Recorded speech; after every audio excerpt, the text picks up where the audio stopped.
गोविंदाय नमो नमः। बोलिए वृंदावन बिहारी लाल की जय हो।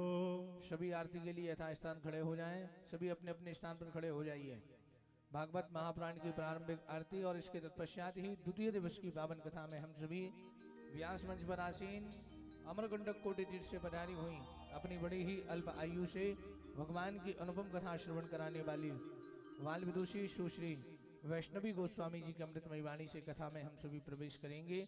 सभी अपने अपने स्थान पर खड़े हो जाएं। ओम चंद्रमा मनशो जात चक्षो सूर्यो अजायता श्रोत्राद्वा युषप्राणशमुखा जगनिर्जायत ओम इदगुं हवि प्रजननं मे अष्टदशवीरगुं सर्वगणगुं स्वस्तये आत्मशनि प्रजाशनि पशुशनि लोकशनि भयशनि अग्निः प्रजां बहुलां मे करोत्पन्नं पयोरिषु अशमाशु धत्तः। ओ चलो चलो कथा सुने आए, आरती होने लगी।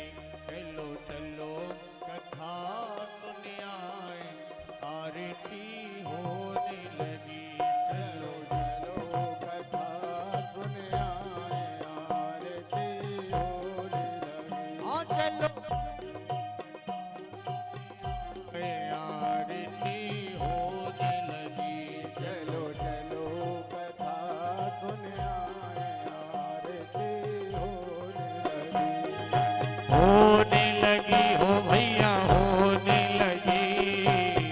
होने लगी हो भैया होने लगी। होने लगी हो भैया होने लगी। होने लगी हो भैया होने लगी। हाँ चलो चलो कथा सुने आए, आरती होने लगी। चलो चलो कथा सुने आए, आरती होने लगी।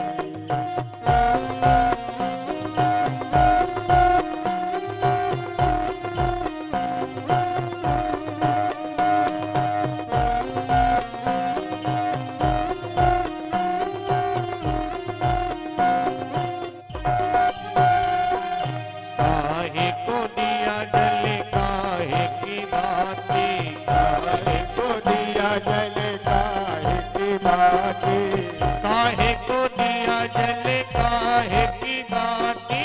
काहे को दिया जले काहे की बाती। काहे की ज्योति जलाई ओ भैया मोरे। काहे की ज्योति जलाई ओ भैया मोरी। काहे की ज्योति जलाई ओ भैया मोरी। काहे की ज्योति जलाई। आरती होने लगी। चलो चलो कथा सुने आए, आरती होने लगी। चलो चलो कथा सुने आए, आरती होने लगी।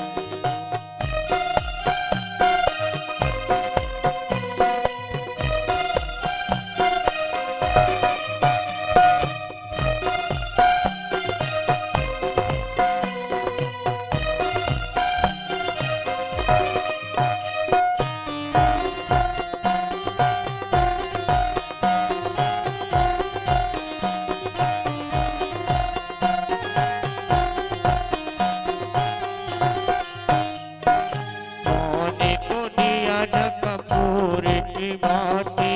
सोने को दिया कपूर की बाती।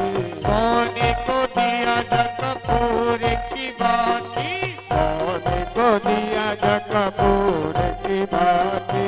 तेरे मल ज्योति जलाई ओ भैया मोरे। तेरे मल ज्योति जलाई ओ भैया मोरी। तेरे मल ज्योति जलाई ओ भैया मोरी। तेरे मल ज्योति जलाई। आरती होने लगी। चलो चलो कथा सुने आए, आरती होने लगी। चलो चलो कथा सुने आए,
काले माला त्रिकाले माले त्रिकाले माला दिगंबराय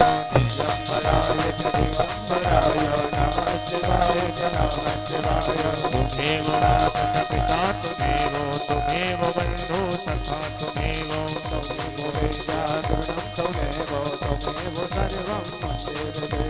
गुरुर्ब्रह्मा गुरुर्विष्णु गुरुर्देवो महेश्वरा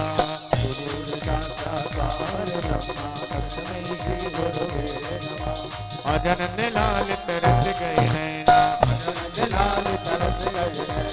अज गोपाल तरस गए नैना तरस गए नैना बरस गए नैना तरस गए नैना बरस गए नैना तरस गए नैना बरस गए नैना तरस गए नैना बरस गए नैना दोनों हाथ उठा के बोलिए वाके बिहारी लाल की अजनंद लाल तरस गए नैना अज गोपाल तरस गए नैना तरस गए नैना बरस गए नैना तरस गए नैना बरस गए जले निशीतलीकरणं महापुष्पेति देवादिवन्दनं महामन्त्र पुष्पाञ्जलिः ओम जगनेन जगन्मय जन्तदेवाशानि धर्माणि प्रथमान्याशन्नाते अनागं महिमानः सचन्द्रचन्द्रपूर्वे स्याद्याः सन्ति देवाः ओम एकदन्ताय विद्महे वक्रतुण्डाय धीमहि तन्नो दन्तिः प्रचोदयात् ओम कात्यायनी च विद्महे कन्याकुमारी च धीमहि तन्नो देवी प्रचोदयात् ओम नारायणाय विद्महे वासुदेवाय धीमहि तन्नो विष्णुः प्रचोदयात् ओम तत्पुरुषाय विद्महे महादेवाय धीमहि तन्नो रुद्रः प्रचोदयात् नानासुगन्धपुष्पाणि यथा कालोद्भवानि च पुष्पाञ्जलिं मया दत्त्वा ग्रहाण परमेश्वर शांघाय सपरिवाराय सावधाय शक्तिकाय शमानुभाय मंत्रपुष्पाञ्जलिं समर्पयामि। बोली वृंदावन बिहारी लाल की जय हो भागवत महापुराण की जय हो नर्मदा मैया की जय हो हर हर महादेव शंभो। राधे समस्त दल भक्तगण यथास्थान विराजमान हो। जो भी व्यासपीठ को प्रणाम करना चाहते हैं वो अति शीघ्रता से व्यासपीठ को प्रणाम करने के लिए आ सकते हैं। परमपिता परमेश्वर की हम सभी पर बड़ी ही महती अनुपम कृपा बरस रही है, जो हम सभी विगत एक दिनों से भगवान की दिव्य अमृत कथा का रसास्वादन व्यास मंच पर आसीन अमरकंटक कोटि तीर्थ से पधारी हुई अपनी बड़ी ही अल्प आयु से भगवान की अनुपम कथा श्रवण कराने वाली बाल विदुषी सुश्री वैष्णवी गोस्वामी जी की अमृतमयी वाणी से कथा सुधा रस का पान कर रहे हैं। जो भी व्यासपीठ को प्रणाम करना चाहते हैं वो बिना विलंब किए व्यासपीठ को प्रणाम करने के लिए आ सकते हैं। ओम नारायणं नमस्कृत्य नरं चैव नरोत्तमं देवीं सरस्वतीं व्यासं ततो जयमुदीरयेत्। धर्मा प्रोज्झित गैतिभोत्र परमो निर्मत्सराणां शतां वेद्यं वास्तवमत्र वस्तु शिवदं तापत्र्योन्मूलनम्। श्रीमद्भागवते महामुनिकृते किं मा परैरीश्वरा सद्यो हृद्यवरुध्यते कृतभिः शुश्रूषुभिस्तक्षणातः। निगमकल्पतरोर्गलितं फलं शुकमुखादमृतद्रवसंयुतं पिबत भागवतं रसमालयं मुहुरहुरसिका भुवि भावुका। सच्चिदानन्दरूपाय विश्वोत्पत्त्यादिहेतवे तापत्रयविनाशाय श्रीकृष्णाय वयं नमः। जन्माद्यस्य यतोऽन्वयादितरतश्च चार्थेषु विज्ञाश्वराट् तेने ब्रह्महृदाय आदिकवये मुह्यन्ति यत् शूरया। तेजो वारिमृदां यथा विनिमयो यत्र त्रियशर्गो मृषा धाम्ना स्वेन सदा निरस्तकुहिकं। बोली वृंदावन बिहारी लाल की। समुपस्थित भगवत रस के रसिक श्रद्धालु भक्तगण, भक्तिमती माताएं, हम सभी दमदम ग्राम की इस पुण्यमयी भूमि में विराजमान होकर बमनौटिया परिवार की ओर से व्यास मंच पर आसीन विदुषी वैष्णवी गोस्वामी जी के अमृतमयी वाणी से श्रीमद् भागवत महापुराण की कथा का मंगलमय रसास्वादन कल से कर रहे हैं। और कल हम सभी ने भागवत महापुराण के महत्व की कथा को श्रवण किया।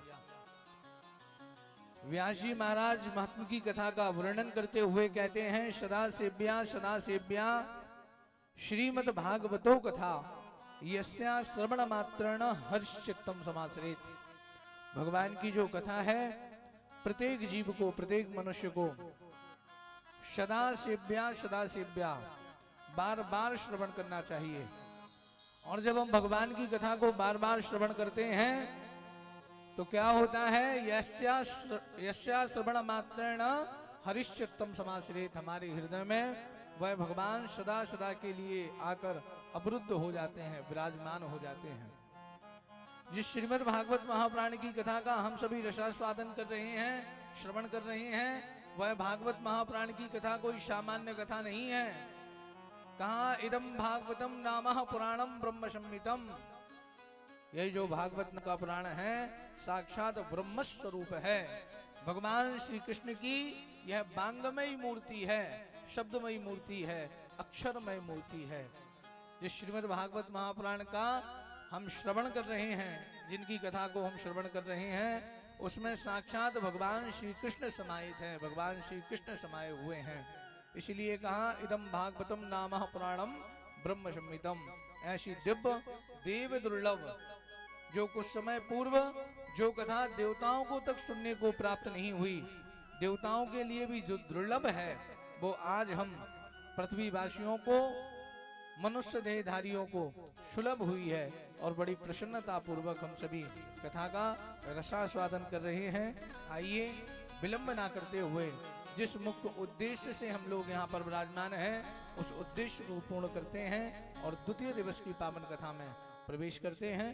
बोली वृंदावन बिहारी लाल की जय हो।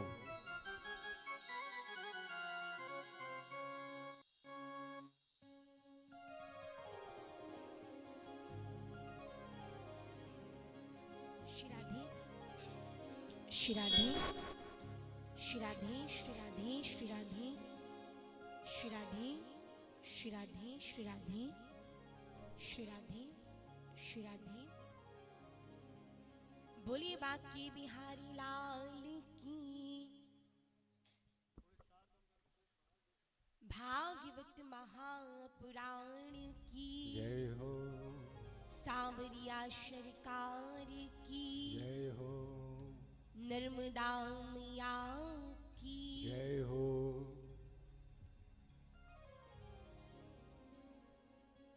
जन्माद्यस्य यतोऽन्वयादि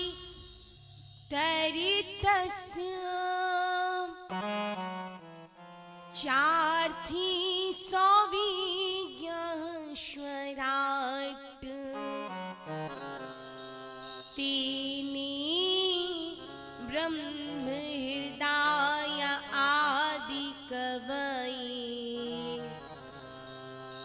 मोहयन्ति यत् सूरयः तेजोवारी मृदां यथा विनिमयो यत्र त्रिशर्गो मृषा धाम्ना स्वेन सदा निरस्तकुहकम् सत्यं परं धीमहि यं प्रव्रजन्तमनुपेतमपेतकृत्यं द्वैपायन विरह कातर आजुहाव पुत्रेति तन्मयतया तरिवो भिनिदुष तं शरीरभूत हृदयम् मुनिमानतोष्मि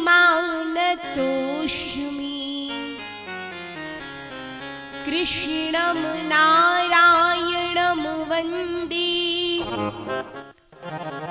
कृष्णं वन्दे व्रजप्रियम् कृष्णं द्वैपायनं वन्दे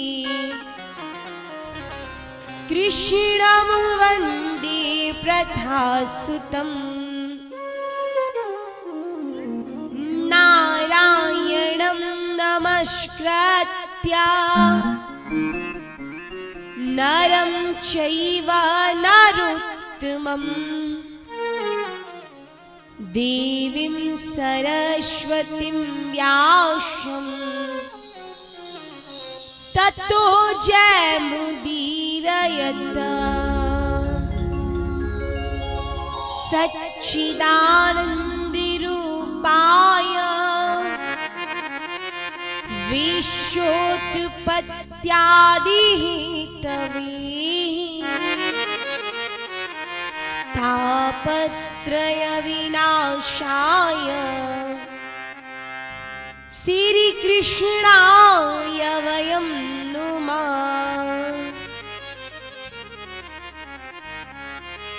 कृष्णाय वासुदेवाय देवकीनन्दनाय च श्रीनन्द गोपकुमाराय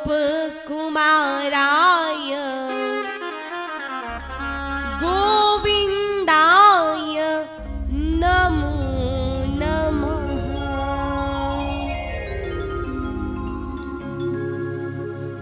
अच्युतं केशवं कृष्णदामोदरम् अच्युतं केशवम्। सभी अपने दोनों हाथ बढ़ाकर तालियां बजाइए। जय हो।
कौन कहता है भगवान खाते नहीं। कौन कहता है भगवान खाते नहीं। कौन कहता है भगवान खाते नहीं। कौन कहता है भगवान खाते नहीं। तुम शबरी के जैसे खिलाते नहीं। तुम सबरी के जैसे खिलाते नहीं। वीर सबरी के जैसे खिलाते नहीं। वीर सबरी के जैसे खिलाते नहीं। अच्युतम केशवम कृष्ण दामोदरम। अच्युतम केशवम कृष्ण दामोदरम।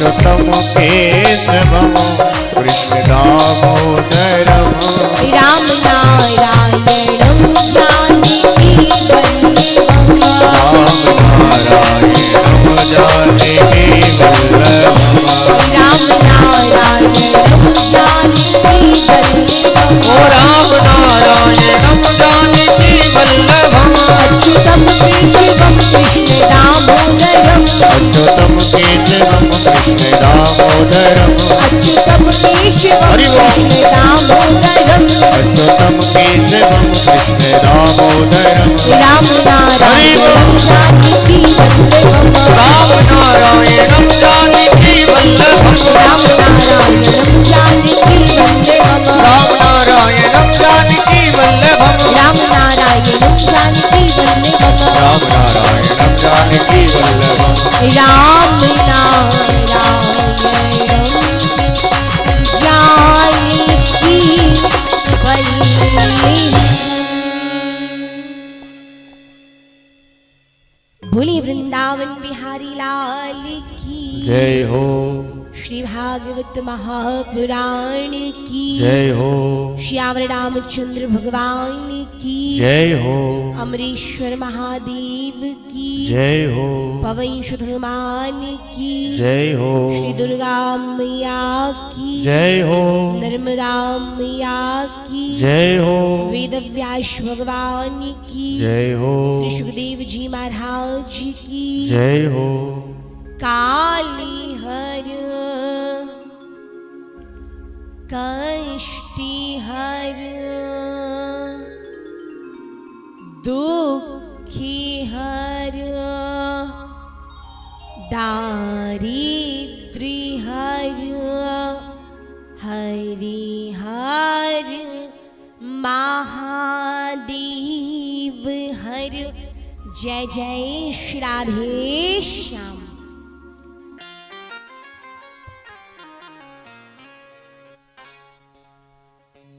समस्त उपस्थित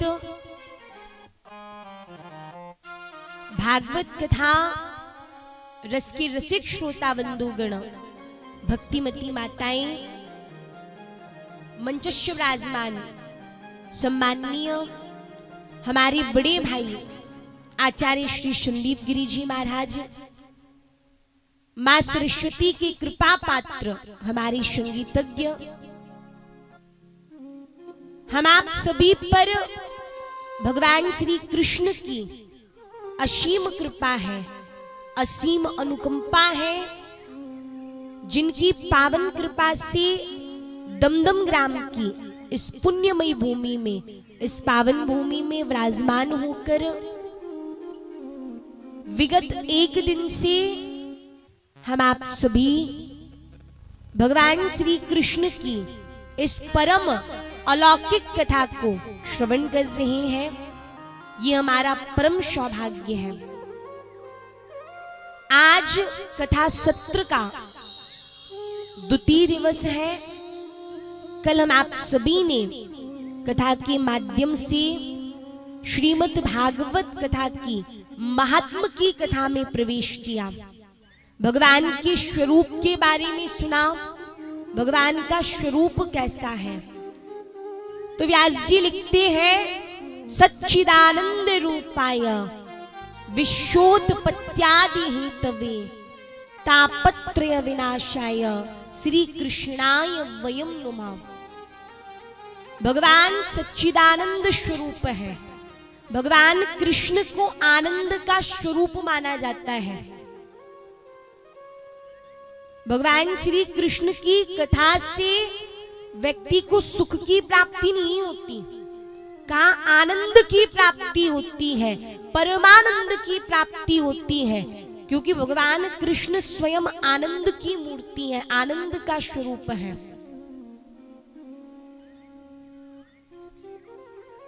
श्री वेदव्यास जी सर्वप्रथम श्रीमद् भागवत में, भागवत के प्रथम श्लोक में भगवान श्री कृष्ण से परिचय कराते हैं, भगवान के सामर्थ्य का, स्वभाव का, स्वरूप का वर्णन करते हैं।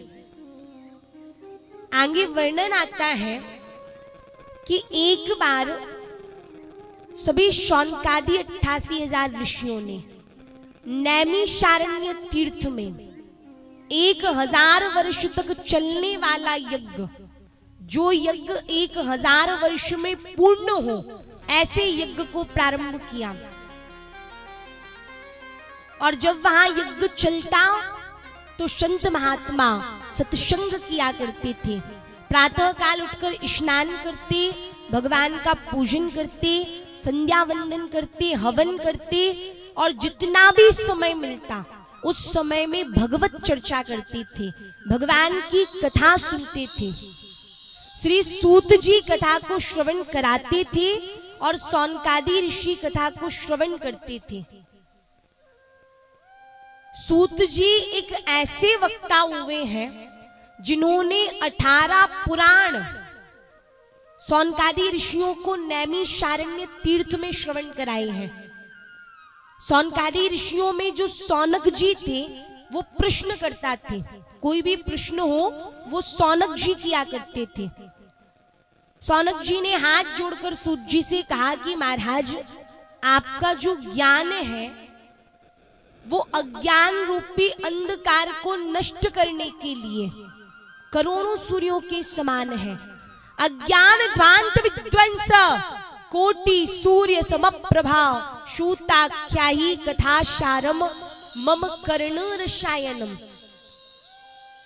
आप हमें ऐसी कथा श्रवण कराइए क्योंकि आने वाले समय में घोर कलयुग आ जाएगा। सभी ध्यान से श्रवण करेंगे। निवेदन है कि कोई भी माताएं बीच में बात नहीं करेंगी, सभी शांति बनाकर शांति पूर्वक कथा को श्रवण करेंगे। बोलिए भक्तवत्सल भगवान की जय हो। सौनक जी कहने लगे, महाराज आने वाले समय में जब घोर कलयुग आ जाएगा तो व्यक्ति की जो बुद्धि है वो दुर्बुद्धि की हो जाएगी। व्यक्ति के पास सद्बुद्धि नहीं बचेगी, व्यक्ति की बुद्धि दुर्बुद्धि की हो जाएगी, श्रद्धाहीन हो जाएगी। कलयुग में लोगों के अंदर श्रद्धा का अभाव हो जाएगा, श्रद्धा नहीं बचेगी। बाकी युगों की अपेक्षा कलयुग में मनुष्य की आयु भी बहुत कम हो जाएगी। पहले के समय में मनुष्य की आयु बहुत होती थी पहले के युगों में, लेकिन कलयुग में मनुष्य की आयु बाकी युगों की अपेक्षा बहुत कम हो जाएगी। इसलिए आप हमें ऐसी कथा, ऐसा कोई साधन बतलाइए कि जिसके माध्यम से कलयुग में भी जीव का कल्याण हो सके। सत्यता का कलयुग में लोप हो जाएगा। देखिए, एक ऐसा समय हुआ करता था पहले के समय में, यदि किसी व्यक्ति से ये बोल दिया जाए कि कल आपको झूठ बोलना है तो उसे पूरी रात नींद नहीं आती थी। यदि किसी से कह दिया जाए कि कल आपको झूठ बोलना है तो वो बेचारा रात भर नहीं सो पाता था, उसे रात भर नींद नहीं आती थी कि कल मुझे झूठ बोलना है। पहले के समय में झूठ बोलना एक पाप मानते थे, लेकिन कलयुग में क्या स्थिति है? तो कहा कलयुग में विपरीत स्थिति है।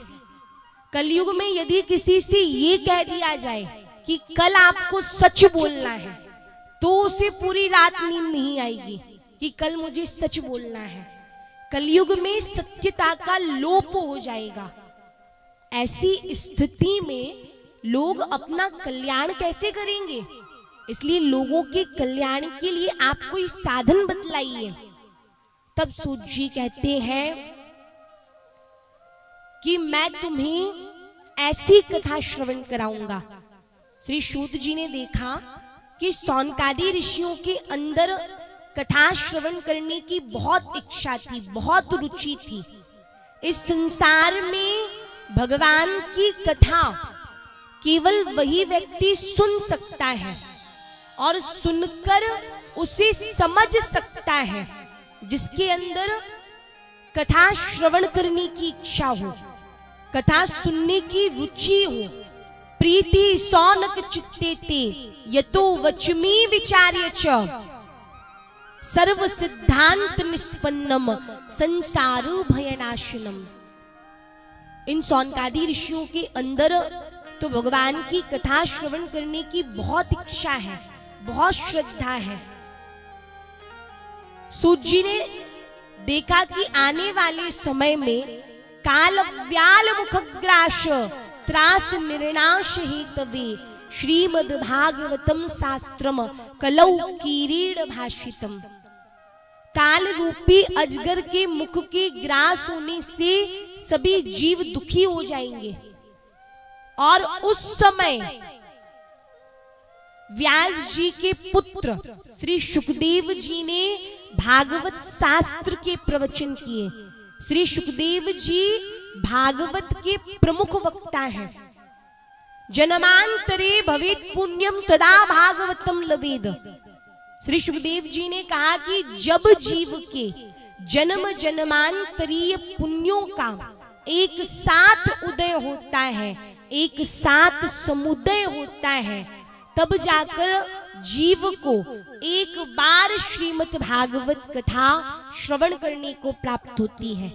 तो आज हम आप सभी इस पावन भूमि में इस पावन कथा को श्रवण कर रहे हैं, तो ये हमारे एक दो जन्म के पुण्य नहीं, कहा आज हमारे जन्म जन्मांतरीय करोड़ों जन्मों के पुण्यों का उदय हुआ है, जो हम आप सभी इस पावन कथा को श्रवण कर रहे हैं। ये जो भागवत है ये देवताओं को भी दुर्लभ बतलाई गई है।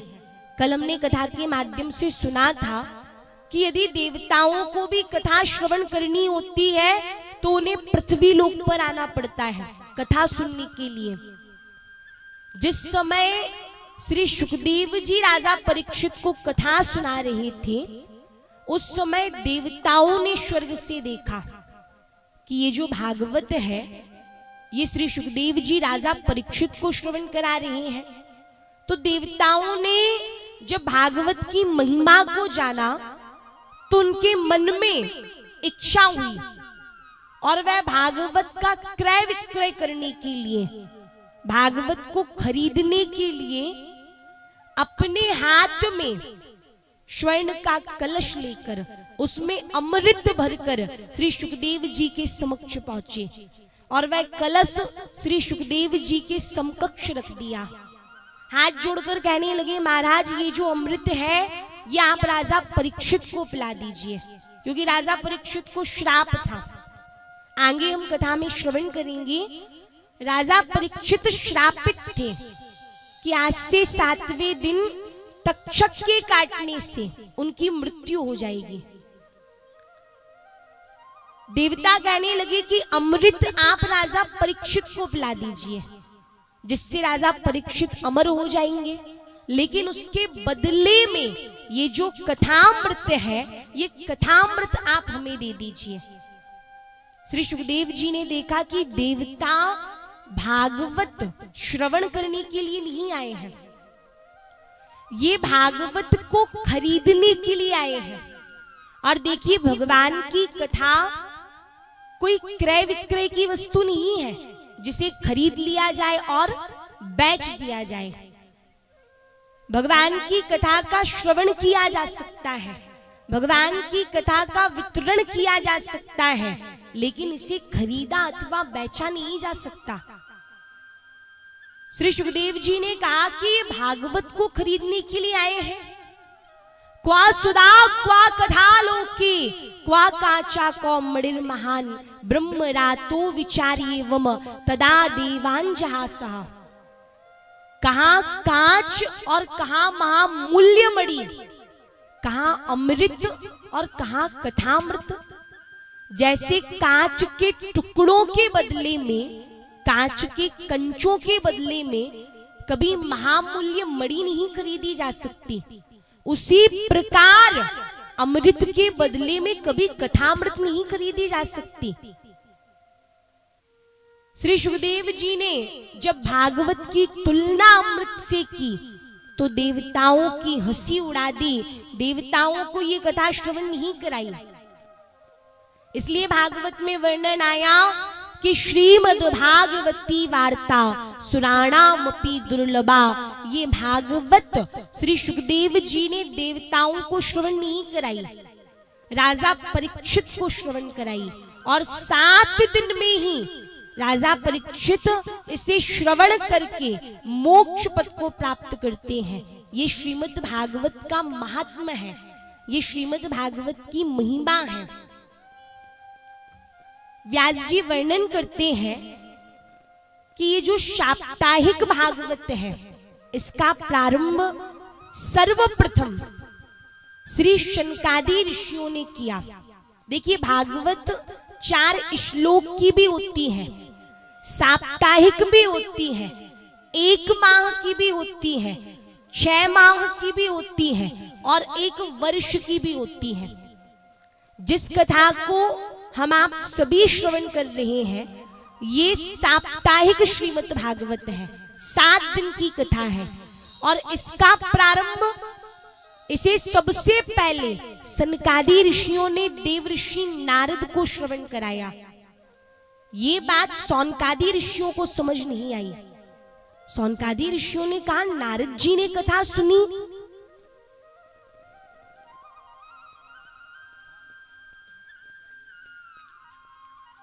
बोले बाकी बिहारी लाल की जय हो। सौनकादि ऋषियों को बड़ा आश्चर्य हुआ कि देव ऋषि नारद ने कथा कैसे श्रवण की, क्योंकि नारद जी एक स्थान पर 2 घड़ी से ज्यादा नहीं रुक सकते। नारद जी एक स्थान पर ज्यादा समय तक स्थिर नहीं रहते, वो तो सदैव चलते फिरते रहते हैं, सदैव भ्रमण करते रहते हैं। फिर उन्होंने भागवत को कैसे 7 दिन तक श्रवण किया, ये आप हमें बतलाइए। तब सूत जी कहते हैं कि हे शौनकादि ऋषियों, अस्थिर शब्द के 2 अर्थ होते हैं। नारद जी अस्थिर तो थे, लेकिन एक अस्थिर उसे कहते हैं जो कहीं स्थिर ही ना रहे, जो सदैव चलता फिरता रहे। और दूसरा अस्थिर शब्द का अर्थ होता है कि जो भले शरीर से चलता फिरता रहे, लेकिन जिसका हृदय, जिसका मन सदैव भगवान के चरणों में स्थिर रहे। तो जो नारद जी थे वो भले शरीर से चलते फिरते रहते थे, लेकिन नारद जी का जो हृदय था, जो मन था, वो सदैव भगवान के चरणों में स्थिर रहता था। नारद जी सदैव भगवान के गुणों का गान करते रहते थे। एक बार जब नारद जी सभी लोकों में भ्रमण करते करते पृथ्वी लोक पर आए, तो पृथ्वी लोक पर वो बद्रीनाथ पहुंचे और वहां सनकादि ऋषियों का आगमन हुआ था। सभी ध्यान से श्रवण करेंगे। ये जो सनकादि ऋषि हैं, ये ब्रह्मा जी के मानस पुत्र माने जाते हैं।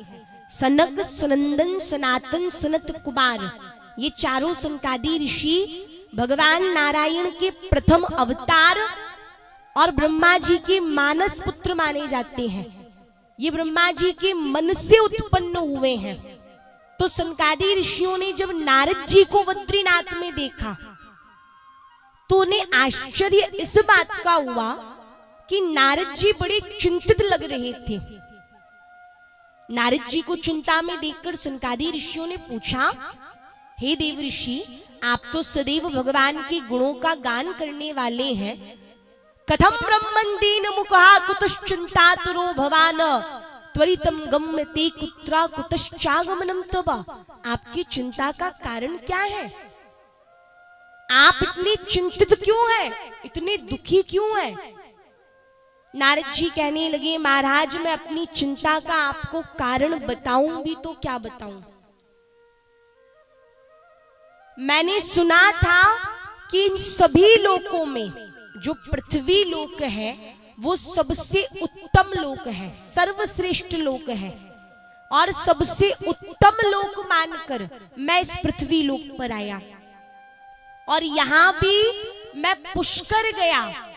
सबसे पहले जो तीर्थों का गुरु माना जाता है पुष्कर, तीर्थों का जो राजा माना जाता है प्रयाग, पुष्कर गया, प्रयाग गया, गोदावरी, हरिद्वार, कुरुक्षेत्र, रामेश्वर आदि, सेतु, वंद जैसे अनेक तीर्थों में मैं एक बार नहीं अपितु बार बार भ्रमण करता रहा, लेकिन मुझे कहीं भी मन को संतोष देने वाली शांति नहीं मिली। मैं जहां भी गया बस मैंने यही देखा कि सत्यम नास्ति तपः शौचम दयादानं न विद्यते उदिरम भरीनो जीवा वरा का कूट भाषिणा।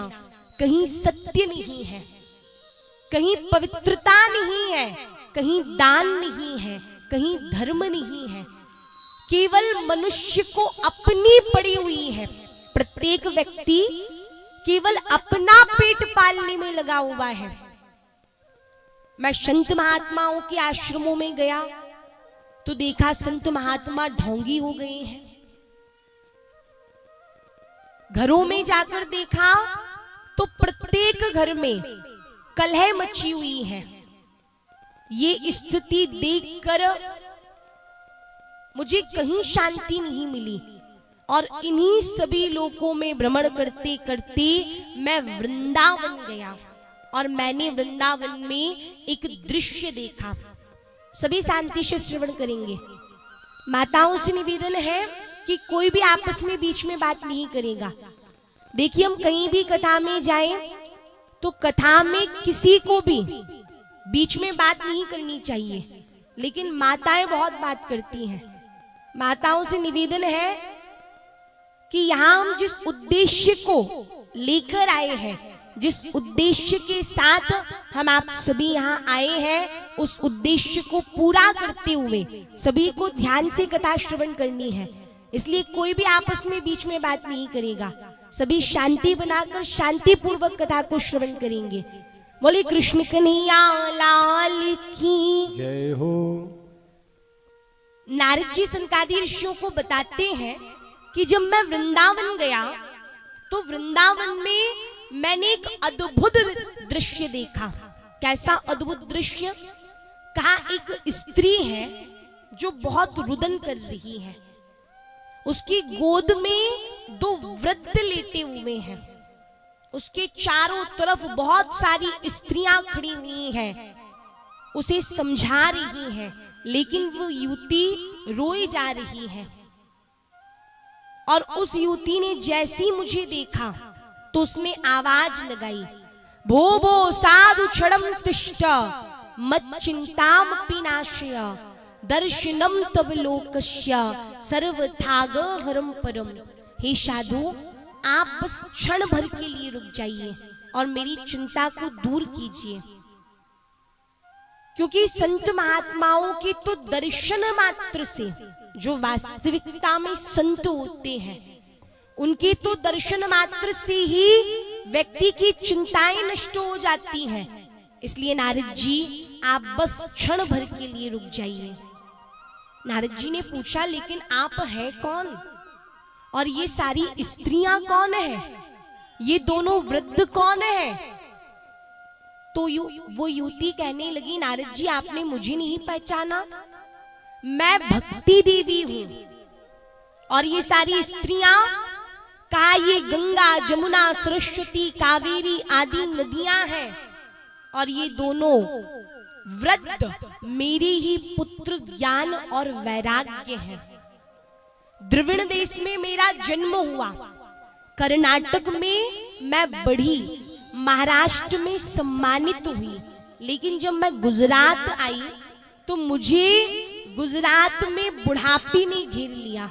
लेकिन जब से मैं वृंदावन आई हूं तो इस वृंदावन की भूमि के प्रभाव से मैं तो हिष्ट पुष्ट हो गई हूं, लेकिन मेरे दोनों पुत्र वृद्ध के वृद्ध ही रह गए।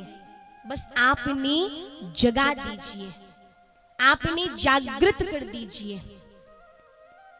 भक्ति देवी ने जब बार बार नारद जी से प्रार्थना की तो नारद जी कहने लगे, आप निश्चिंत रहिए, बस मैं इन्हें अभी जगा देता हूं। नारद जी ने ज्ञान वैराग्य के करणों में गीता का पाठ किया, वेद मंत्रों का उच्चारण किया, लेकिन वो जागते, जमाई लेते, फिर सो जाते।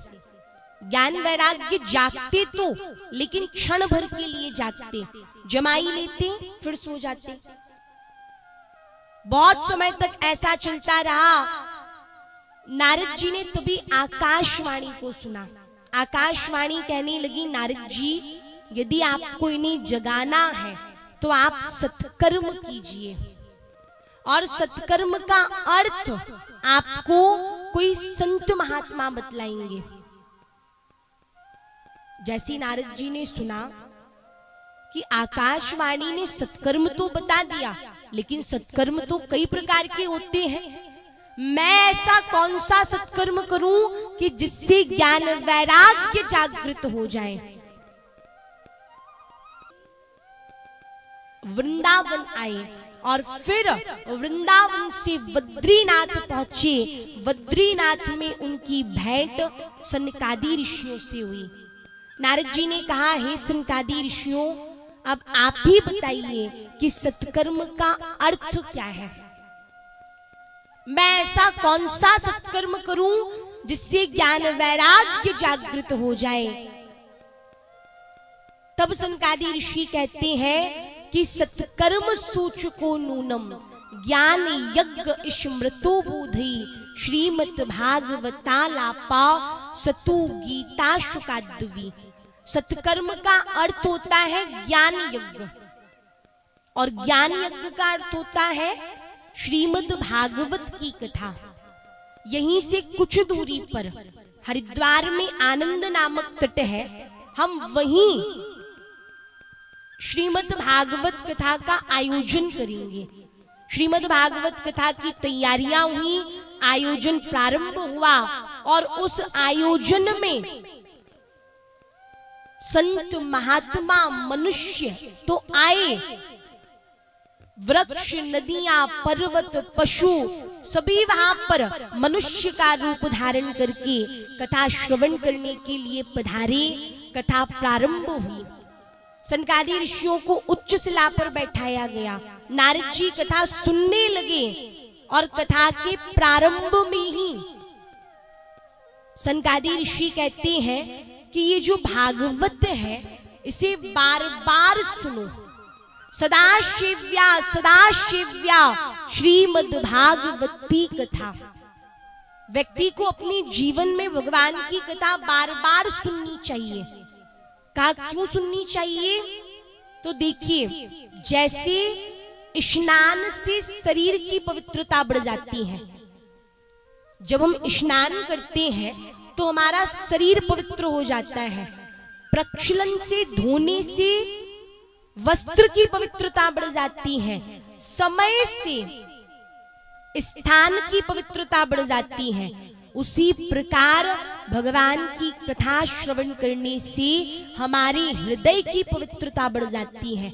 जब हम कथा को बार बार सुनते हैं तो हमारा हृदय पवित्र हो जाता है, और जिस दिन हमारा हृदय पवित्र हो जाता है, सनकादि ऋषि कहते हैं कि वो परमात्मा यस्या श्रवण मात्रेण हरिश्चित्तम समाश्रित हमारे हृदय में आकर अवरुद्ध हो जाता है, हमारे हृदय में आकर विराजमान हो जाता है। इसलिए भगवान की कथा को बार बार सुनो, जितना हो सके उतनी बार सुनो। जैसे उदाहरण के लिए, यदि किसी को डॉक्टर बनना है तो उसे डॉक्टर की पढ़ाई करनी पड़ती है। यदि किसी को इंजीनियर बनना है तो उसे इंजीनियर की पढ़ाई करनी पड़ती है। यदि किसी को वकील बनना है तो उसे वकील की पढ़ाई करनी पड़ती है। वैसे ही यदि आपको भक्त बनना है तो भक्ति की भी पढ़ाई की जाती है, भक्ति का भी अध्ययन किया जाता है। और भक्ति की पढ़ाई का पहला अध्याय है आप कथा को सुनो। नवधा भक्ति में भी सबसे पहली भक्ति है श्रवण। श्रवणम कीर्तनम विष्णु स्मरणम पाद सेवनम। भगवान की कथा को सुनो, और ये सबसे सरल भक्ति है। इस भक्ति को कोई भी कर सकता है, क्योंकि जब हम बार बार भगवान की कथा को सुनते हैं तो भगवान के बारे में जानते हैं। जितना हम कथा सुनते हैं उतना ज्यादा भगवान के बारे में जानते हैं और हमारे मन में भगवान के लिए श्रद्धा बढ़ती जाती है। इसलिए भगवान की कथा को बार बार सुनना चाहिए। इस प्रकार सनकादि ऋषि कह रहे थे कि इतने में ही भक्ति देवी वृंदावन से ज्ञान वैराग्य को लेकर ज्ञान वैराग्य जागृत हो गए, ज्ञान वैराग्य को लेकर हरिद्वार में प्रकट हो गई। भक्ति देवी को और ज्ञान वैराग्य को जब नारद जी ने देखा तो नारद जी को बड़ा आश्चर्य हुआ। नारद जी ने कहा सनकादि ऋषियों से कि मैंने इन ज्ञान वैराग्य के करणों में गीता का पाठ किया, वेद मंत्रों का उच्चारण किया, लेकिन ये जागते जमाई लेते फिर सो जाते थे। और अभी तो भागवत का प्रारंभ हुआ है, अभी तो कथा प्रारंभ में है और ज्ञान वैराग्य जागृत हो गए। जबकि ये जो भागवत है ये भी वेदों से शास्त्रों से निर्मित है, वेदों के द्वारा ही इसकी रचना हुई है। लेकिन जितना प्रभाव श्रीमद् भागवत का है उतना प्रभाव वेदों का भी नहीं पड़ा। ये मुझे कुछ समझ नहीं आया। तब सनकादि ऋषि कहते नारद जी, जैसे सबको पता रहता है कि दूध में घी है, ये बात प्रत्येक व्यक्ति जानता है कि दूध से ही घी बनता है, लेकिन कोई भी दूध में घी का स्वाद नहीं ले सकता। ये सबको पता है कि दूध से घी बनता है, दूध में घी रहता है, लेकिन कोई दूध में घी का स्वाद नहीं ले सकता। जब तक आप दूध का दही नहीं बनाएंगे, दही का मंथन नहीं करेंगे, मक्खन नहीं निकलेगा। उस मक्खन को जब आप गर्म करेंगे तब जाकर आप घी का स्वाद ले पाएंगे। वैसे ये जो भागवत है ये सभी शास्त्रों का, सभी वेदों का, सभी पुराणों का सार है। श्री वेदव्यास जी ने सबसे अंत में भागवत की जो रचना है वो कलयुग के प्रारंभ में हुई है। पहले व्यास जी ने 17 पुराण लिखे, लेकिन फिर भी देखा कि लोगों का कल्याण नहीं हो रहा है, तब भागवत की रचना की। बाकी जो 17 पुराण है वो भक्ति प्रदान करते हैं। यदि आप बाकी पुराणों को सुनोगे तो आपके मन में भक्ति जागृत होगी। बाकी 17 पुराण भक्ति प्रदान करते हैं, लेकिन इस कलिकाल में, इस कलयुग में श्रीमद् भागवत एकमात्र ऐसा पुराण है जो मुक्ति प्रदान करता है, मोक्ष प्रदान करता है। श्रीमद् भागवत ही एक ऐसा साधन है जिसके माध्यम से कलयुग में जीव का कल्याण संभव है। ये सभी पुराणों का, सभी शास्त्रों का सार है। इसलिए व्यास जी ने सबसे अंत में इसकी रचना की है। सनकादि ऋषि कहते हैं नारद जी, जैसे दूध का सार घी होता है, वैसे ही सभी पुराणों का, सभी शास्त्रों का, सभी उपनिषद का सार श्रीमद् भागवत कथा है। इसलिए भागवत को श्रवण करते ही, भागवत के प्रारंभ में ही ज्ञान वैराग्य जागृत हो गए। भक्ति देवी कहने लगी, नारद जी आपने सबको बैठने के लिए स्थान दिया और अलग अलग स्थान दिया, तो मैं भी तो भागवत की श्रोता हूं, आप मुझे भी बैठने के लिए स्थान दीजिए। नारद जी कहने लगे, भक्ति देवी आप अपने भक्तों के हृदय में जाकर बैठ जाइए।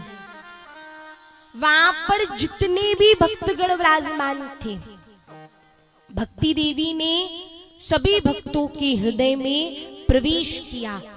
ज्ञान वैराग्य के साथ भक्ति देवी भक्तों के हृदय में जाकर विराजमान हो गई और जैसी भक्ति देवी विराजमान हुई, वहां जितने भी भक्त जो बैठे हुए थे वो सभी खड़े हो गए, सभी नाचने लगे, बुलाने लगे, भगवान को पुकारने लगे।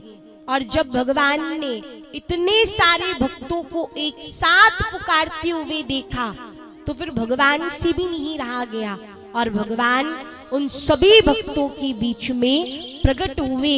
बोलिए भक्तवत्सल भगवान की जय हो। अब आइए हम आप सभी एक भजन करेंगे, उसके तत्पश्चात श्रीमद् भागवत की आगे की कथा में प्रवेश करेंगे। और किसी को भी तालियां बजाने में कंजूसी नहीं करना है, सभी को दोनों हाथ पर उठा करके तालियां बजाना है और क्या कहना है,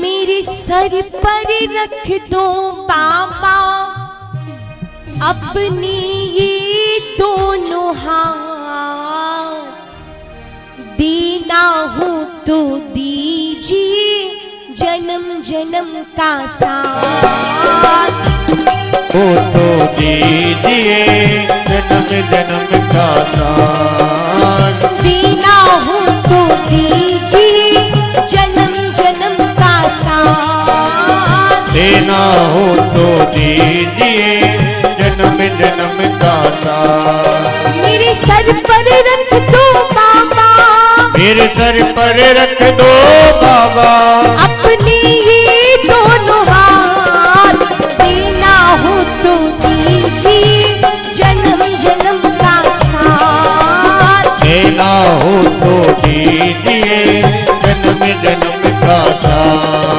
प्रभु देना हो तो दीजिए जन्म जन्म का साथ, देना हो तो दीजिए जन्म जन्म का साथ। सभी अपने दोनों हाथ बढ़ा कर तालियां बजाइए, श्रारे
और दौलत क्या मांगे, देने वाले श्याम प्रभु से धन और दौलत क्या मांगे, देने वाले श्याम प्रभु से धन और दौलत क्या मांगे, देने वाले श्याम प्रभु से धन और दौलत क्या मांगे, श्याम प्रभु से मांगे तो फिर नाम और इज्जत क्या मांगे, श्याम प्रभु से मांगे तो फिर नाम और इज्जत क्या मांगे, श्याम प्रभु से मांगे तो फिर नाम और इज्जत क्या मांगे, श्याम प्रभु से मांगे तो फिर नाम और इज्जत क्या मांगे, देने वाले श्याम प्रभु से धन और दौलत क्या मांगे, देने वाले श्याम प्रभु से धन और दौलत क्या मांगे, श्याम प्रभु से मांगे तो फिर नाम और इज्जत क्या मांगे, श्याम प्रभु से मांगे तो फिर नाम और इज्जत क्या मांगे, मेरे जीवन में तू कर दे, मेरे जीवन में तू कर दे, मेरे जीवन में तू कर दे, मेरे जीवन में तू कर दे, बाबा कृपा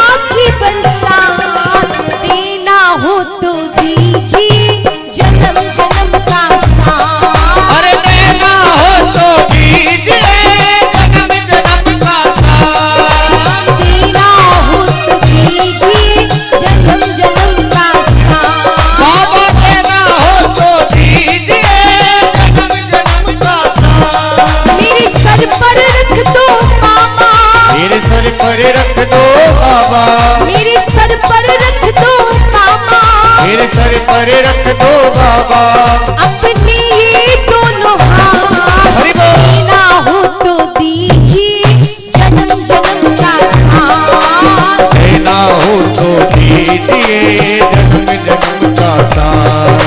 देना हो तो दीजिए जन्म जन्म का साथ। अरे देना हो तो दीजिए जन्म जन्म का साथ। सभी अपने दोनों हाथ बढ़ा के तालियां बजाइए। जय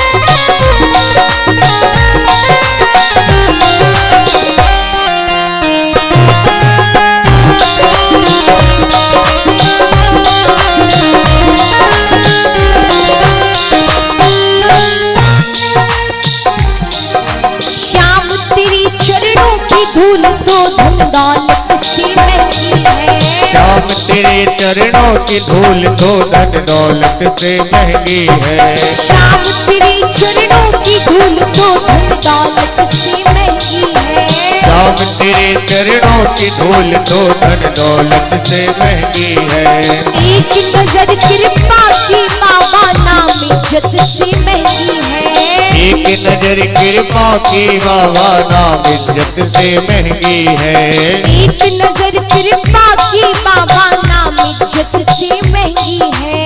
एक नजर कृपा की बाबा नाम इज्जत से महंगी है। श्याम तेरे चरणों की धूल तो धन दौलत से महंगी है। श्याम तेरे चरणों की धूल तो धन दौलत से महंगी है। एक नजर कृपा की बाबा नाम इज्जत से महंगी है। एक नजर कृपा की बाबा नाम इज्जत से महंगी है। मेरे दिल की तमन्ना यही है। मेरे दिल की तमन्ना यही है। मेरे दिल की तमन्ना यही है। मेरे दिल की तमन्ना यही है। करूँ सेवा तेरी दिन रात। देना हो तो दीजिए जन्म जन्म का साथ। अरे देना हो तो दीजिए जन्म जन्म का साथ। देना हो तो दीजिए जन्म जन्म का साथ। देना हो तो दीजिए जन्म जन्म का साथ। मेरे सर पर रख दो बाबा। मेरे सर पर रख दो बाबा। मेरे सर पर रख दो बाबा। मेरे सर पर रख दो बाबा। अपने ये दोनों हाथ देना हो तो दीजिए जन्म जन्म का साथ। अरे देना हो तो दीजिए जन्म जन्म का साथ। देना हो तो दीजिए जन्म जन्म का साथ। बाबा देना हो तो दीजिए जन्म जन्म का साथ। देना हो तो दीजिए जन्म जन्म का साथ। देना हो तो दीजिए जन्म जन्म का साथ। देना हो तो दीजिए जन्म जन्म का साथ।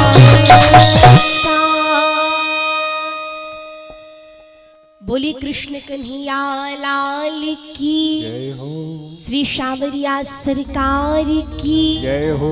जय जय श्री राधे श्याम।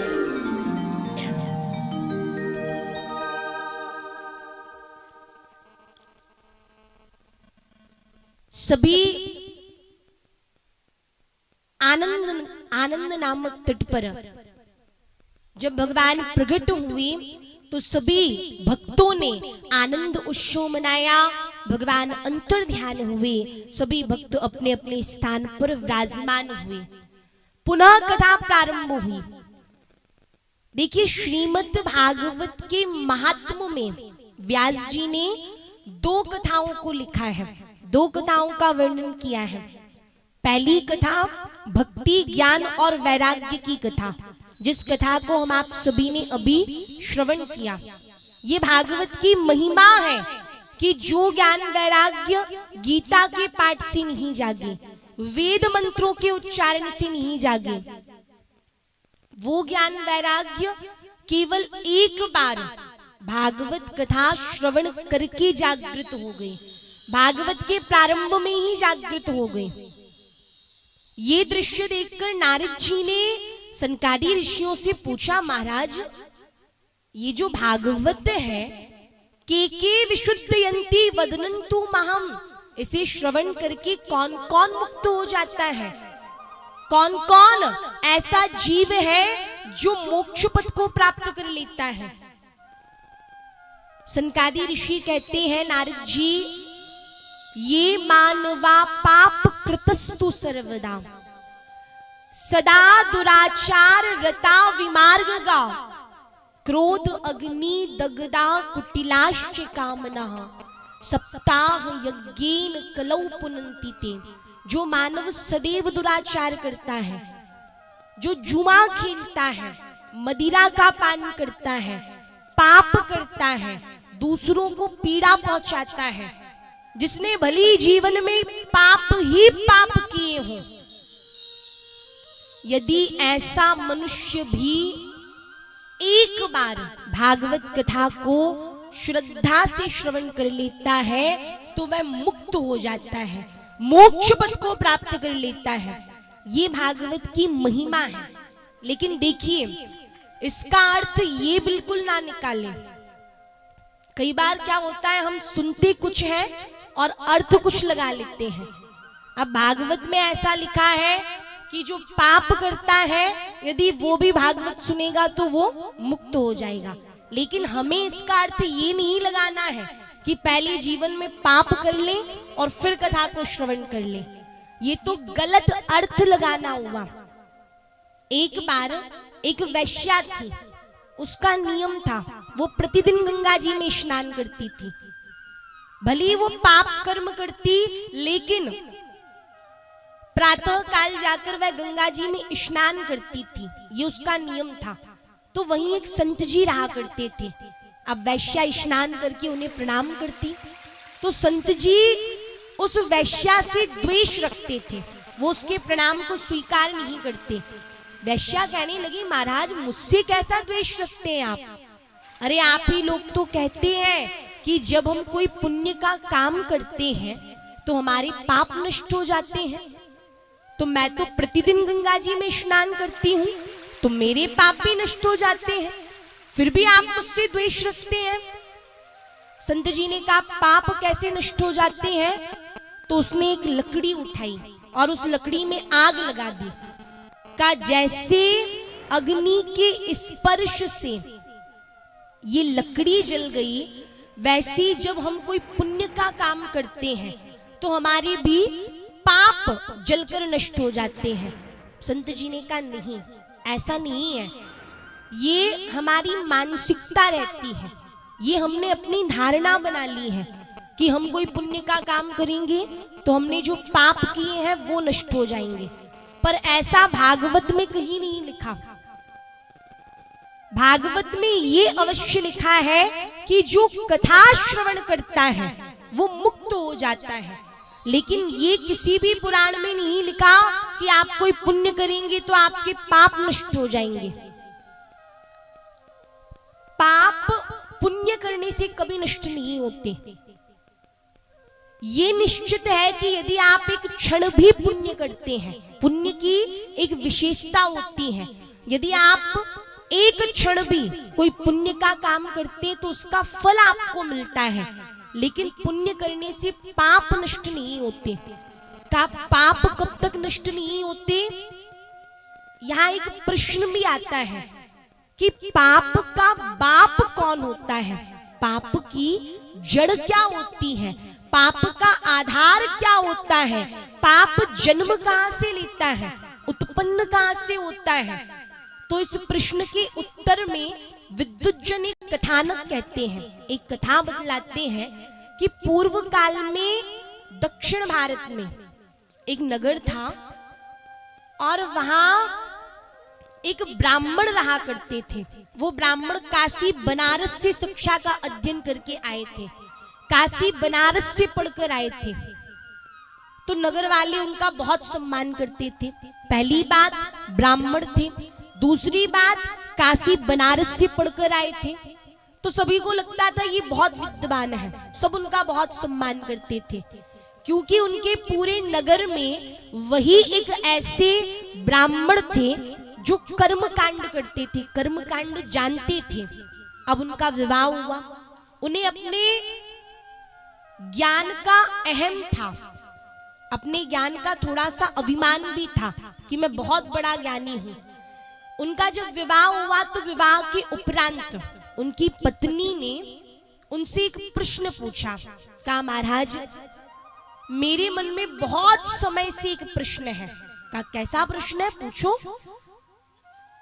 कहा इस प्रश्न का उत्तर मुझे अभी तक कहीं नहीं मिला, और जब से मेरा विवाह आपके साथ सुनिश्चित हुआ और मुझे पता चला कि आप इतने बड़े विद्वान हैं, तो मैंने उसी दिन ये निश्चित कर लिया कि जैसे ही हमारा विवाह होगा तो मैं सबसे पहले आपसे वही प्रश्न पूछूंगी। का पूछो पूछो, क्या पूछना है, मुझे तो सब आता है। पत्नी कहने लगी महाराज आप मुझे ये बताइए कि पाप का बाप क्या होता है, पाप का बाप कौन होता है। ये सुनकर तो ब्राह्मण की बुद्धि चकरा गई। कहा ये तो हमारे गुरुजी ने हमें कभी पढ़ाया ही नहीं, ये तो हमने कभी पढ़ा ही नहीं कि पाप का बाप कौन होता है। अब ब्राह्मण मन में विचार करने लगे कि मेरी पत्नी ने एक प्रश्न पूछा और मैं उसका भी उत्तर नहीं दे पाया। इतने समय तक मैंने जो शिक्षा का अध्ययन किया, आज वो सब कुछ व्यर्थ है कि मैं एक साधारण से प्रश्न का उत्तर नहीं दे पा रहा हूं। उनके मन में बड़ा दुख हुआ, लेकिन उन्होंने भी संकल्प ले लिया कि जब तक मुझे इस प्रश्न का उत्तर नहीं मिलेगा अब मैं घर नहीं लौटूंगा। वो रात्रि में ही अपने घर से निकल गए। कहा मैं इस प्रश्न का उत्तर ढूंढ कर लाऊंगा। और जैसे वह नगर से बाहर जाने लगे तो नगर के बाहर एक वैश्या का घर था। वैश्या ने जब ब्राह्मण को देखा कि आज ही ब्राह्मण का विवाह हुआ है और इतनी रात को ब्राह्मण इतनी जल्दी जल्दी में कहां जा रहे हैं, वैश्या ने पूछा महाराज आज ही आपका विवाह हुआ, आज ही आपकी बारात लौटी और आप इतनी रात्रि में नगर से बाहर जा रहे हैं। ब्राह्मण कहने लगे तुम्हारा इतना सामर्थ्य कि तुम मुझसे प्रश्न कर रही हो। वैश्या कहने लगी महाराज मुझ में इतना सामर्थ्य कहां कि मैं आपसे प्रश्न करूं, मैं तो आपसे निवेदन कर रही हूं, आप मुझे बताइए कि आप जा कहां रहे हैं। ब्राह्मण ने कहा कि मैं एक प्रश्न के उत्तर के लिए जा रहा हूं। कहा कैसा प्रश्न। कहा पाप का बाप कौन है। वैश्या कहने लगी महाराज जाइए प्रश्न का उत्तर लेकर आइए, लेकिन उससे पहले मेरी एक छोटी सी इच्छा थी। मेरे मन में इच्छा थी कि आप जैसा ब्राह्मण कभी मेरे घर में आए तो आप अपना एक पैर बस एक क्षण के लिए मेरे घर में रख दीजिए, और ये बात मैं किसी से नहीं कहूंगी, आप निश्चिंत रहिए। और यदि आप अपना एक पैर मेरे घर में रखते हैं तो मैं आपको 1000 रुपए दूंगी। और वैसे भी आप तो ब्राह्मण हैं, यदि मेरे घर में आप अपना एक पैर रख देंगे तो मेरा घर धन्य हो जाएगा। ब्राह्मण ने कहा पैर ही तो रखना है, एक पैर रख दिया। वैश्या कहने लगी महाराज रुकिए, जब एक पैर रख दिया है तो मेरी इच्छा थी कि आप दोनों पैर रख देते, एक पैर रखो या 2 पैर रखो, बात तो बराबर है। जब आप मेरे घर में आ गए हैं तो आप अपना दूसरा पैर भी रख दीजिए। यदि आप दोनों पैर रखते हैं तो मैं आपको 2000 रुपए दूंगी। ब्राह्मण ने कहा ये बात भी सही है, जब एक पैर रख दिया है तो दूसरा पैर रखने में क्या जाता है, दूसरा भी रख दिया। ब्राह्मण जाने लगे। वैश्या कहने लगी महाराज रुको। मेरे मन में एक और इच्छा थी। कहा अब कौन सी इच्छा है?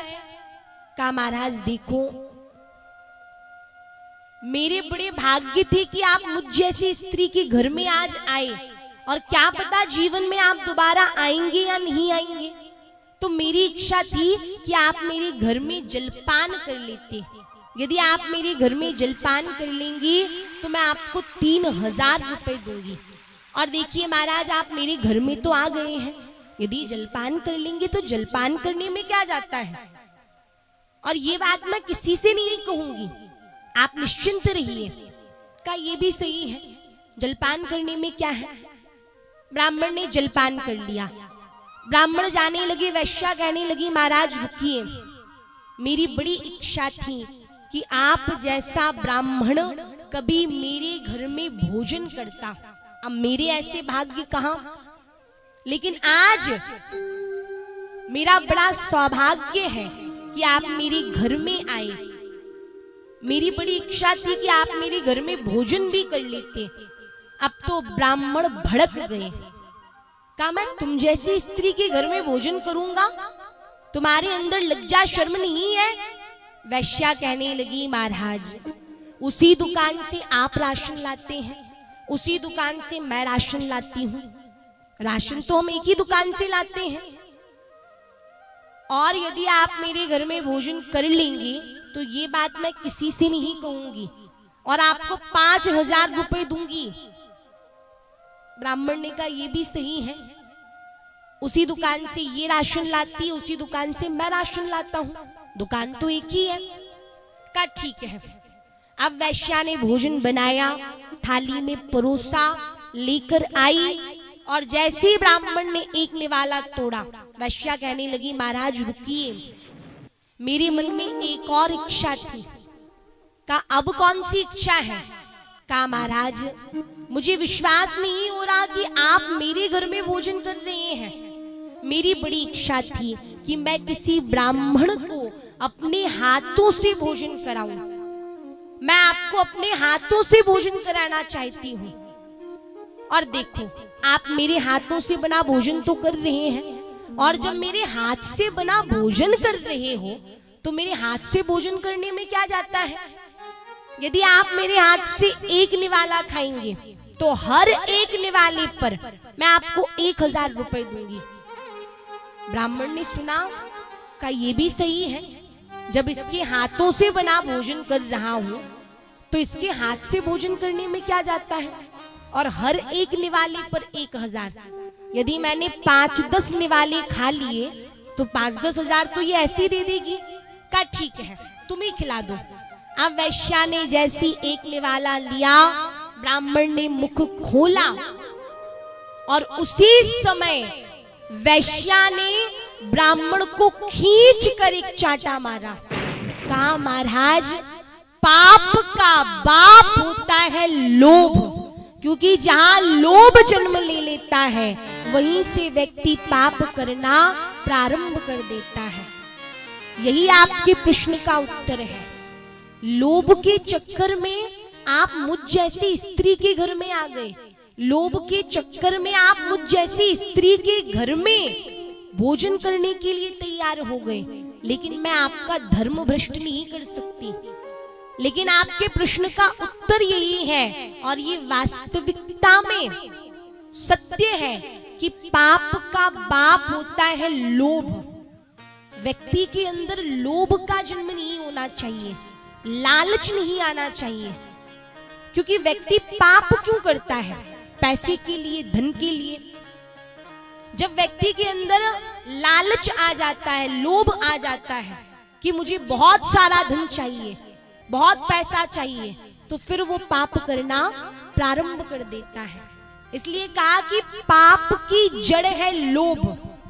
प्रयास करें कि हमारे अंदर लोभ ना आए, और जिस व्यक्ति के अंदर लोभ नहीं रहता वो व्यक्ति कभी पाप नहीं कर सकता, कभी पापात्मक कर्म नहीं कर सकता। संत जी कहने लगे कि पुण्य करने से कभी पाप नष्ट नहीं होते। कहा पाप कब तक नष्ट नहीं होते? जब तक उन पापों के प्रति हमारे मन में पश्चाताप की भावना जागृत ना हो जाए, तब तक हमारे पाप नष्ट नहीं होते। और श्रीमद् भागवत क्या करती है, तो कहा भागवत पापी से पापी व्यक्ति के अंदर, कोई कितना भी पापी व्यक्ति हो, लेकिन यदि वो एक बार भागवत को सुन लेता है तो ये भागवत का प्रभाव है और ये भागवत की महिमा है कि पापी से पापी व्यक्ति के मन में पश्चाताप की भावना जागृत हो जाती है। और जब व्यक्ति के मन में पश्चाताप की भावना जागृत हो जाती है, प्रायश्चित्त की भावना जागृत हो जाती है, तो उसके पाप उसी क्षण नष्ट हो जाते हैं। इसी प्रसंग में श्रीमद् भागवत की महात्म की कथा बतलाते हुए व्यास जी दूसरी कथा का वर्णन करते हैं। तुंग्रभद्रा तटे पूर्वा मभूत पत्तनमुत्तमा यत्र वर्णाशु धर्मेणा सत्य सत्कर्म तत्परा। तुंग्रभद्रा नाम की एक नदी थी। उस नदी के बिल्कुल तट पर, बिल्कुल किनारे एक नगर था। उस नगर का नाम था उत्तम नगर। उस नगर में चारों वर्णों के लोग निवास किया करते थे और सभी अपने धर्म में तत्पर रहते थे। ब्राह्मण, क्षत्रिय, वैश्य, शूद्र, ये जो चार वर्ण हैं, इन चारों वर्णों के लोग उस नगर में रहते थे और सभी अपने अपने धर्म का अनुसरण करते थे। उसी नगर में एक आत्मदेव नामक ब्राह्मण अपनी पत्नी धुंधली के साथ निवास किया करते थे। आत्मदेव पुरी तस्मिन् शर्व वेद विशारदा श्रौतस्मार्तेषु निष्णातो द्वितीया इव भास्करा। आत्मदेव जी इतने ज्ञानी थे, इतने तेजस्वी थे कि उनकी ज्ञान की तुलना द्वितीय सूर्य से की। आत्मदेव जी का जो ज्ञान था वो दूसरे सूर्य के समान था, इतने तेजस्वी। चारों दिशाओं में उनका ऐश्वर्य था, लोग उनका बहुत सम्मान करते थे। धन संपत्ति हर प्रकार से संपन्न थे, लेकिन ब्राह्मण थे और ब्राह्मण होने के नाते वो भिक्षावृत्ति से ही अपना जीवन यापन करते थे। भिक्षा करते और उसी से अपनी जीविका चलाते थे। उनकी एक पत्नी थी जिसका नाम था धुंधली। जो धुंधली थी वो देखने में बहुत सुंदर थी, सुशील थी, अच्छे कुल में जन्म हुआ था उसका, लेकिन वो स्वभाव की कंजूस थी, कृपण थी और उसका स्वभाव था वो हर बात में अपनी बात चलाती थी। किसी की भी बात होती तो वह कहती जो मैं कहती हूँ वही सही है, जो दूसरे कहते हैं वो गलत है, जो मैं करती हूँ वो अच्छा है, जो दूसरे करते हैं वो बुरा है, जो मैं सोचती हूँ वो ही सही है, जो दूसरे सोचते हैं वो गलत है। उसका स्वभाव था कहीं भी किसी की भी बात हो, लेकिन उसे हर बात में अपनी बात चलाना है। आत्मदेव जी और धुंधली दोनों अपना जीवन व्यतीत कर रहे थे। दोनों के जीवन में बस एक दुख था और वो दुख क्या था कि उन दोनों के यहाँ कोई संतान नहीं थी। ना पुत्रो ना पिवा पुत्री ततश्चिंतातुरो भृशम, ये उनके जीवन का सबसे बड़ा दुख था। और को तो इस बात का कम दुख था, लेकिन आत्मदेव जी बड़े चिंतित रहा करते थे कि मेरी कोई संतान नहीं है तो मेरे जीवन का क्या तात्पर्य। आत्मदेव जी का मानना था कि ऐसे धन को धिक्कार है जिसमें कोई संतान ना हो, ऐसे कुल को धिक्कार है जिसमें कोई संतान ना हो, ऐसे परिवार को धिक्कार है जिसमें कोई संतान ना हो, और मेरे तो जीवन को धिक्कार है कि मेरी कोई संतान नहीं है। आत्मदेव जी ने निश्चय किया कि मैं अपने प्राण ही त्याग दूंगा। जब मेरी संतान नहीं है तो जीवन मेरा व्यर्थ है, जीवन का कोई तात्पर्य ही नहीं है, मैं अपना जीवन व्यर्थ में ही जी रहा हूं। आत्मदेव जी जंगल चले गए, अपने प्राणों को त्यागने लगे कि वहां एक संत जी आ गए। संत जी को देखकर आत्मदेव जी उनके चरणों में गिरकर रोने लगे। संत जी ने पूछा, ब्राह्मण कथम रोदसी विप्रत्वम काते चिंता बलियसी, तुम्हारी चिंता का कारण क्या है, तुम रुदन क्यों कर रहे हो? ब्राह्मण आत्मदेव जी कहने लगे, महाराज मैं क्या बताऊं, मेरी चिंता ऐसी है जिसका कोई समाधान ही नहीं है। कहा, तुम अपनी चिंता तो बताओ कि तुम चिंतित क्यों हो? आत्मदेव जी कहने लगे, महाराज देखो, यदि मैं कोई फल लाता हूं तो वो फल सड़ जाता है, यदि मैं कोई वृक्ष लगाता हूं तो वो वृक्ष फल नहीं देता, यदि मैं कोई गाय लाता हूं तो वो गाय बांझ हो जाती है, बछड़ा नहीं जनती, यदि मैं किसी को दान में कुछ देता हूं तो वो दान तो ले लेता है लेकिन प्रसन्न चित्त से दान नहीं लेता। और ये सब किस लिए होता है? क्योंकि मेरी कोई संतान नहीं है। ऐसे धन को धिक्कार है जिसमें संतान ना हो, ऐसे कुल को धिक्कार है जिसमें संतान ना हो। मेरे तो जीवन को धिक्कार है कि मेरी कोई संतान नहीं है।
आत्मदेव जी और जोर जोर से रुदन करने लगे। आत्मदेव जी ने कहा, महाराज यदि आप मुझे संतान दे सकते हैं तो दीजिए, नहीं तो मैं अभी आपका नाम लेकर आपके सामने अपने प्राणों का त्याग कर देता हूं। सभी ध्यान से श्रवण करेंगे।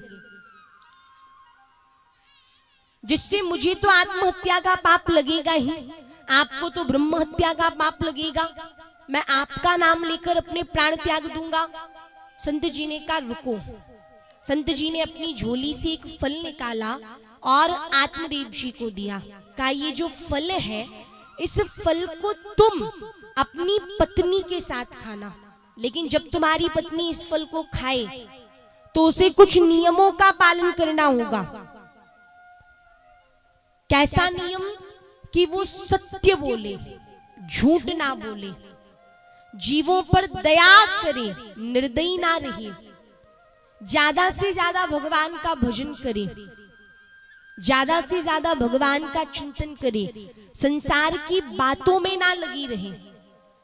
देखिए, शास्त्रों में भी ऐसा वर्णन है कि गर्भवती स्त्री को ज्यादा से ज्यादा पूजा पाठ करनी चाहिए। वैसे तो भगवान का पूजन सभी को करना चाहिए, लेकिन शास्त्रों में विशेष रूप से वर्णन आया कि गर्भवती महिला को भगवान का भजन, भगवान की पूजा, भगवान की कथा ज्यादा से ज्यादा सुननी चाहिए। जो गर्भवती स्त्री भगवान का भजन करती है, पूजन करती है, कथा सुनती है, तो उसका बालक आज्ञाकारी होता है और भगवत भक्त होता है। और जो स्त्री संसार के प्रपंचों में लगी रहती है, संसार की बुराइयों में, संसार की बातों में लगी रहती है, उसका बालक दुष्ट प्रवृत्ति का होता है। इसलिए संत जी ने आत्मदेव जी को समझा दिया कि जब तुम्हारी पत्नी इस फल को खाए तो उसे कुछ नियम का पालन करना होगा। पहला नियम कि वो सत्य बोले, झूठ ना बोले, और दूसरा नियम ज्यादा से ज्यादा पूजा पाठ करे।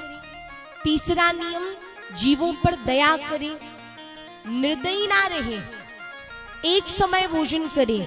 इस प्रकार नियम बतलाए। वो फल आत्मदेव जी को दे दिया, लेकिन उस फल को देखते ही आत्मदेव जी इतने प्रसन्न हो गए, इतने प्रसन्न हो गए कि उन्होंने आधी बात सुनी, आधी बात को अनसुना कर दिया।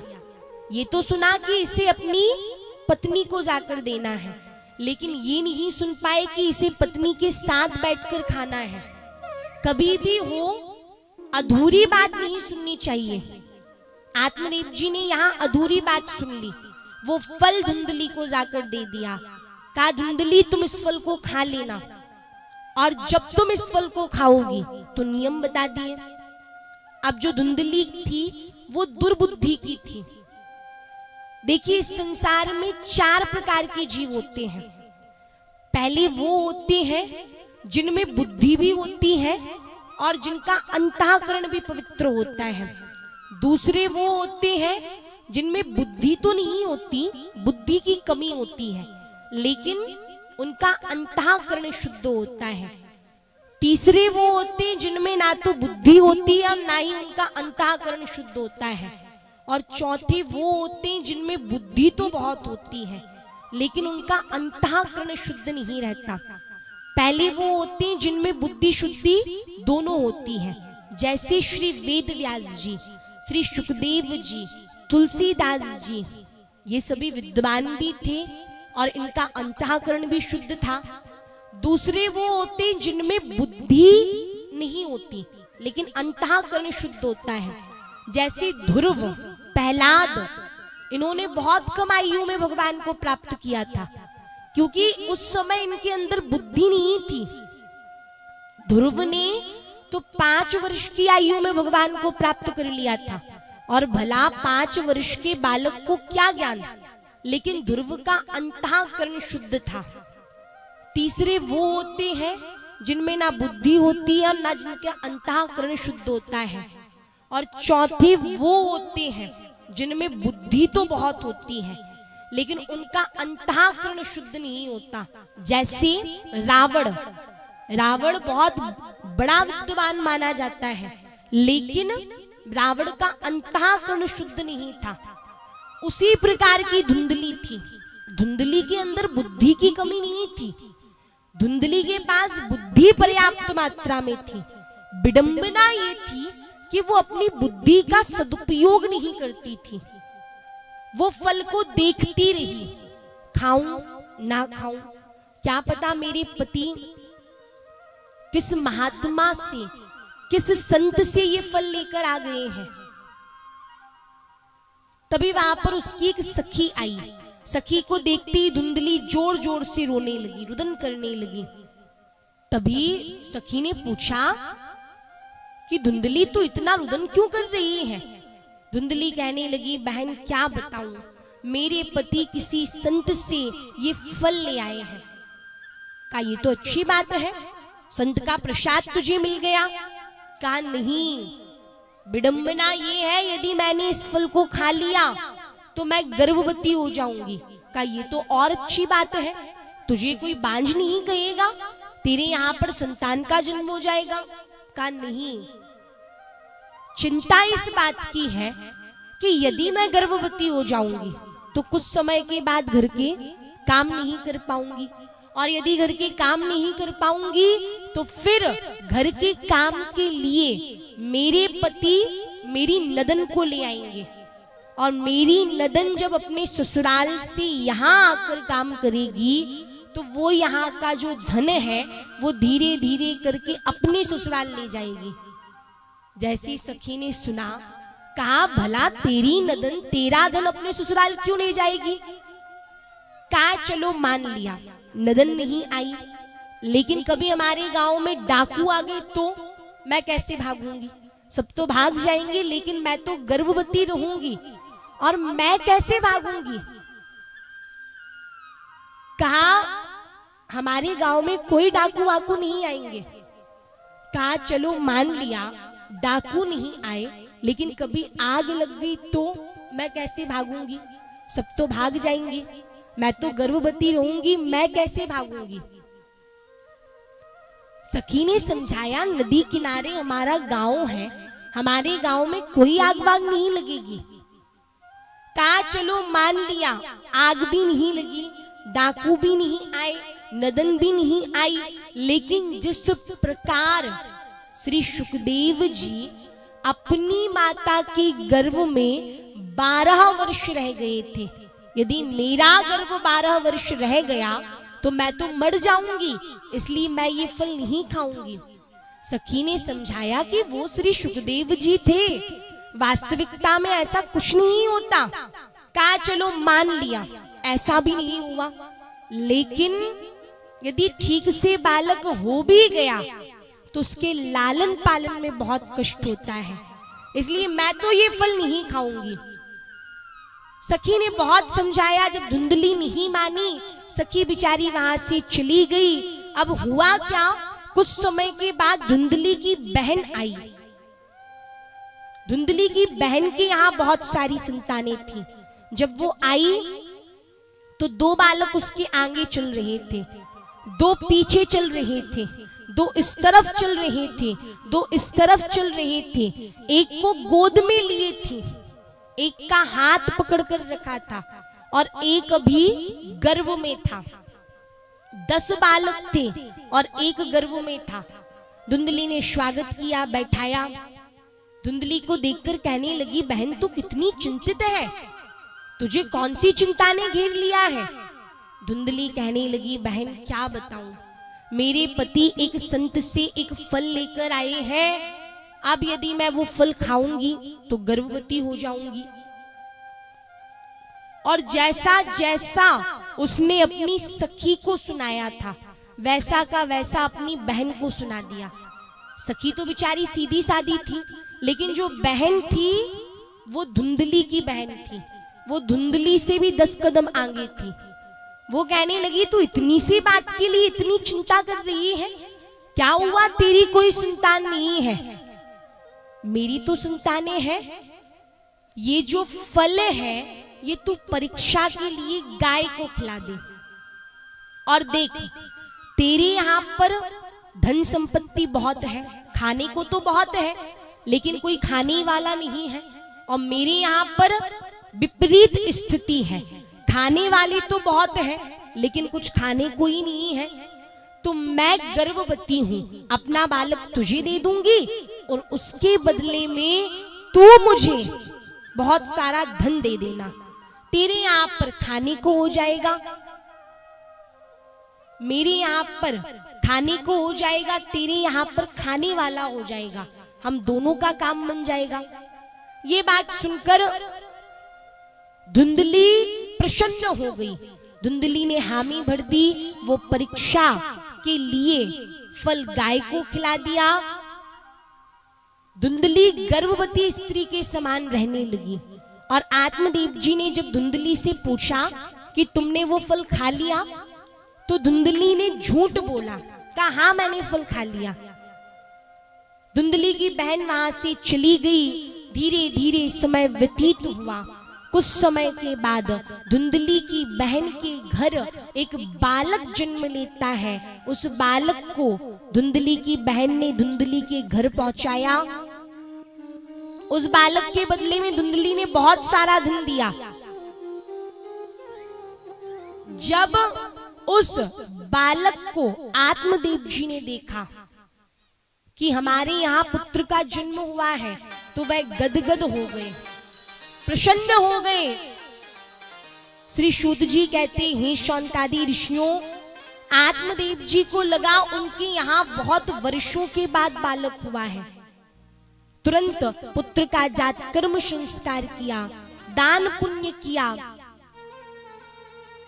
अब वह बालक जब 11 दिन का हो गया, तो ये नियम होता है कि जब पुत्र 11 दिन का हो जाता है तो पिता अपने पुत्र का नामकरण संस्कार करता है। शास्त्रों में ये नियम है कि बालक का नामकरण 11वें दिन करना चाहिए। पुत्र का नामकरण 11 दिन में करना चाहिए। तो आत्मदेव जी तो स्वयं इतने बड़े विद्वान हैं।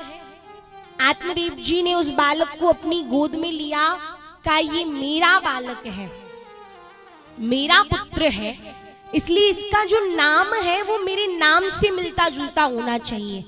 जैसे मेरा नाम आत्मदेव, तो मेरे पुत्र का नाम रामदेव। वहीं धुंधली भी बैठी हुई थी, और धुंधली का क्या स्वभाव था कि वो हर बात में अपनी बात चलाती थी। वो तुरंत खड़ी हो गई, उसने आत्मदेव जी की गोद से बालक ले लिया, कहा ये मेरा पुत्र है। पुत्र पर सबसे पहला अधिकार उसकी माता का होता है।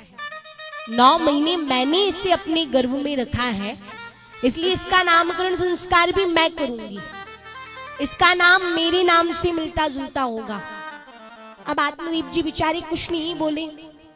धुंधली ने कहा यदि मेरा नाम धुंधली तो मेरे पुत्र का नाम धुंधकारी, धूम धूम धुंधकारी, जो जगह जगह जाकर धूम मचा दे उसे धुंधकारी कहते हैं। अच्छा, व्यक्ति के नाम का भी जीवन में बहुत बड़ा प्रभाव होता है। धुंधकारी के नाम का प्रभाव उस पर पड़ने लगा। जो जुआ खेले, मदिरा का पान करे, दूसरों को पीड़ा पहुंचाए, उसे धुंधकारी कहते हैं। धुंधकारी जब 3 महीने का हो गया तो उसी गाय ने, जिस गाय को धुंधली ने वो फल खिलाया था, उसी गाय ने एक बालक को जन्म दिया। जबकि गाय तो बछड़े को जन्मती है, लेकिन आत्मदेव जी की गाय ने बालक को जन्म दिया। ये बात सुनकर तो दूर दराज के लोग नारियल अगरबत्ती लेकर आने लगे, चढ़ाने लगे कि जब गाय ने बालक को जन्म दिया है तो साक्षात वो बालक कोई देवता का स्वरूप है। उस बालक का पूरा शरीर मनुष्य का था, बस उसके जो कर्ण थे वो गौ के समान थे। इसलिए आत्मदेव जी कहने लगे पहली बात तो ये गाय का पुत्र है, और दूसरी बात इसके कर्ण गौ के समान है, इसलिए इसका नाम गौकर्ण है। गौकर्ण जी का नामकरण संस्कार हुआ। बोलिए भक्तवत्सल भगवान की जय हो। अब आइए हम आप सभी एक भजन करेंगे, उसके तत्पश्चात आगे की कथा में प्रवेश करेंगे। भजन में सभी को दोनों हाथ पर उठा करके तालियां बजाना है। तालियां बजाने में किसी को भी कंजूसी नहीं करना है। और क्या कहना है? मेरा दिल तुझ पे कुर्बा मुरलिया वाली रे, मेरा दिल तुझ पे कुर्बा मुरलिया वाली रे, मेरा दिल तुझे पे कुर्बा मुरलिया वाले रे, मुरलिया वाली रे, सावरिया प्यारे रे, मुरलिया वाले रे, सावरिया प्यारे रे, मुरलिया वाली रे, सावरिया प्यारे रे, मुरलिया वाले रे, सावरिया प्यारे रे, मेरा दिल तुझ पे कुर्बा मुरलिया वाली रे, मेरा दिल तुझ पे कुर्बा मुरलिया वाले रे, मेरा दिल तुझ पे कुर्बा मुरलिया वाली रे, मेरा दिल तुझ पे कुर्बा मुरलिया वाले रे, मुरलिया वाली रे, सावरिया प्यारी रे, मुरलिया वाले रे, सावरिया प्यारे रे, मुरलिया वाली रे, सावरिया प्यारी रे, मुरलिया वाले रे, सावरिया प्यारे रे, अब तो हो जा, हो अब तो हो जा मेहरबा तो हो जा मेहरबा मुरलिया वाले रे।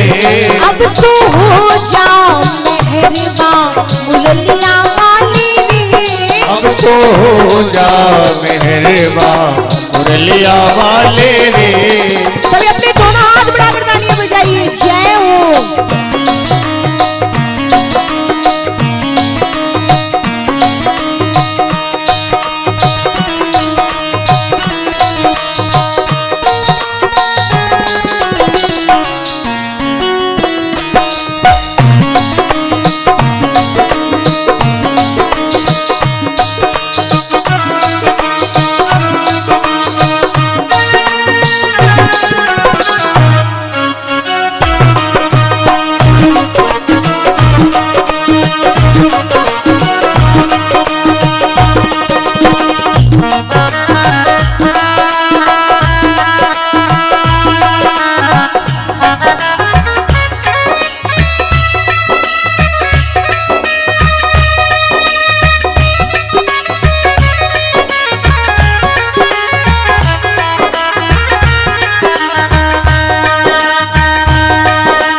देखी है जब से ये तस्वीर तेरी। देखी है जब से ये तस्वीर तेरी। देखी है जब से ये तस्वीर तेरी। देखी है जब से ये तस्वीर तेरी। तब से बदल गई है तकदीर मेरी। तब से बदल गई है तकदीर मेरी। तब से बदल गई है तकदीर मेरी। मैंने जब से देखी है प्यारे तस्वीर तेरी। और तब से बदल गई है, बदल गई है तकदीर मेरी। देखी है जब से ये तस्वीर तेरी। देखी है जब से ये तस्वीर तेरी। देखी है जब से ये तस्वीर तेरी। तब से बदल गई है तकदीर मेरी। तब से बदल गई है तकदीर मेरी। तब से बदल गई शाम तकदीर मेरी। तब से बदल गई शाम तकदीर मेरी। मुरलिया वाले रे सावरिया प्यारे रे। मुरलिया वाले रे सावरिया प्यारे रे। मुरलिया वाले रे सावरिया प्यारे रे। मुरलिया वाले रे सावरिया प्यारे रे। मेरा दिल बागीना हरि बोल। मुरलिया वाले रे। ओ मेरा दिल बागीना है मुरलिया वाले रे। मेरा दिल तुझ पे कुर्बा सावरिया प्यारे रे। मेरा दिल तुझ पे कुर्बान सावरिया प्यारे रे। सब अपने दोनों हाथ बढ़ाकर तालियां बजाइए, जय हो।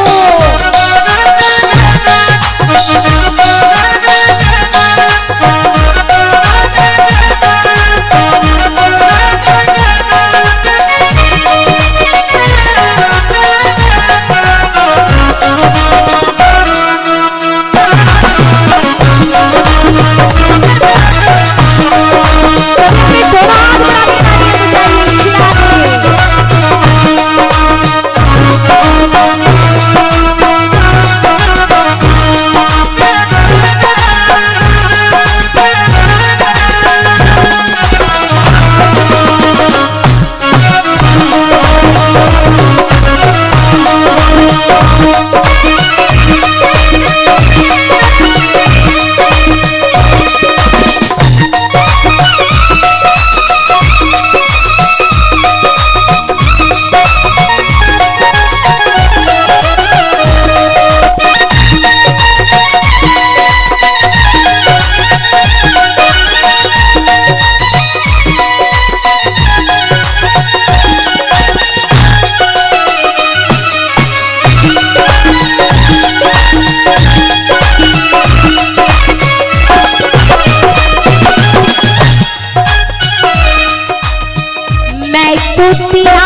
एक दीदार चाहूं, मैं तो तेरा एक दीदार चाहूं, मैं तो तेरा एक दीदार चाहूं, मैं तो तेरा एक दीवार चाहूं, दीवाना तेरा तेरा प्यार चाहूं, दीवाना तेरा तेरा प्यार चाहूं, दीवाना तेरा तेरा प्यार चाहूं, दीवाना तेरा।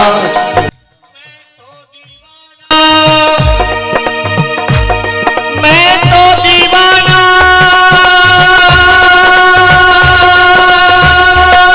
मेरे प्यारे बिहारी दी,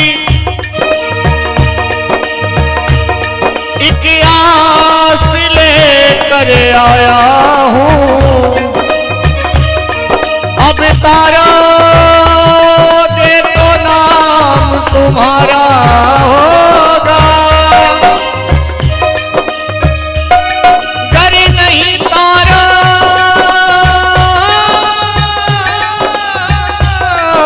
गे तो बदनाम तुम्हारा होगा, होगा।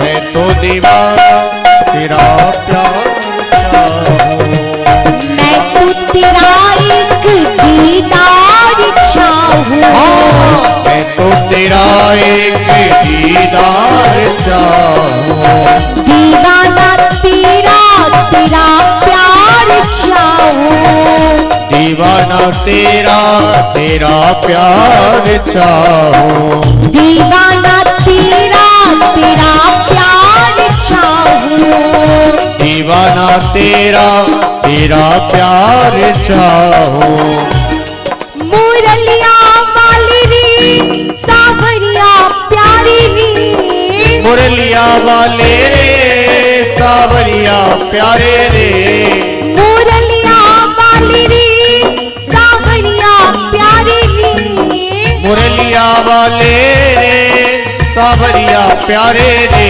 मेरे दिल की तू दुनिया मुरलिया वाली रे, मेरे दिल की तू दुनिया मुरलिया वाले रे, मेरे दिल की तू दुनिया मुरलिया वाली रे, मेरे दिल की तू दुनिया मुरलिया वाले रे, अब तो हो जा मेरा सावरिया प्यारी रे, अब तो हो जा मेहरबान सावरिया प्यारे रे, मुरलिया वाली रे जय हो। सावरिया प्यारी रे, हे मुरलिया वाले रे सावरिया प्यारे रे, मुरलिया वाली रे सावरिया प्यारी रे,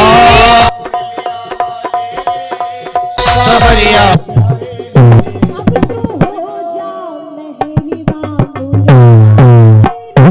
अब तो हो जा मेहरबान मुरलिया वाले रे, जिससे कुर्बान वाली रे, मेरा दिल तुझे पे कुर्बान मुरलिया वाले रे, मेरा दिल तुझ पे कुर्बान मुरलिया वाली रे। बोले कृष्ण कन्हैया लाल की जय हो।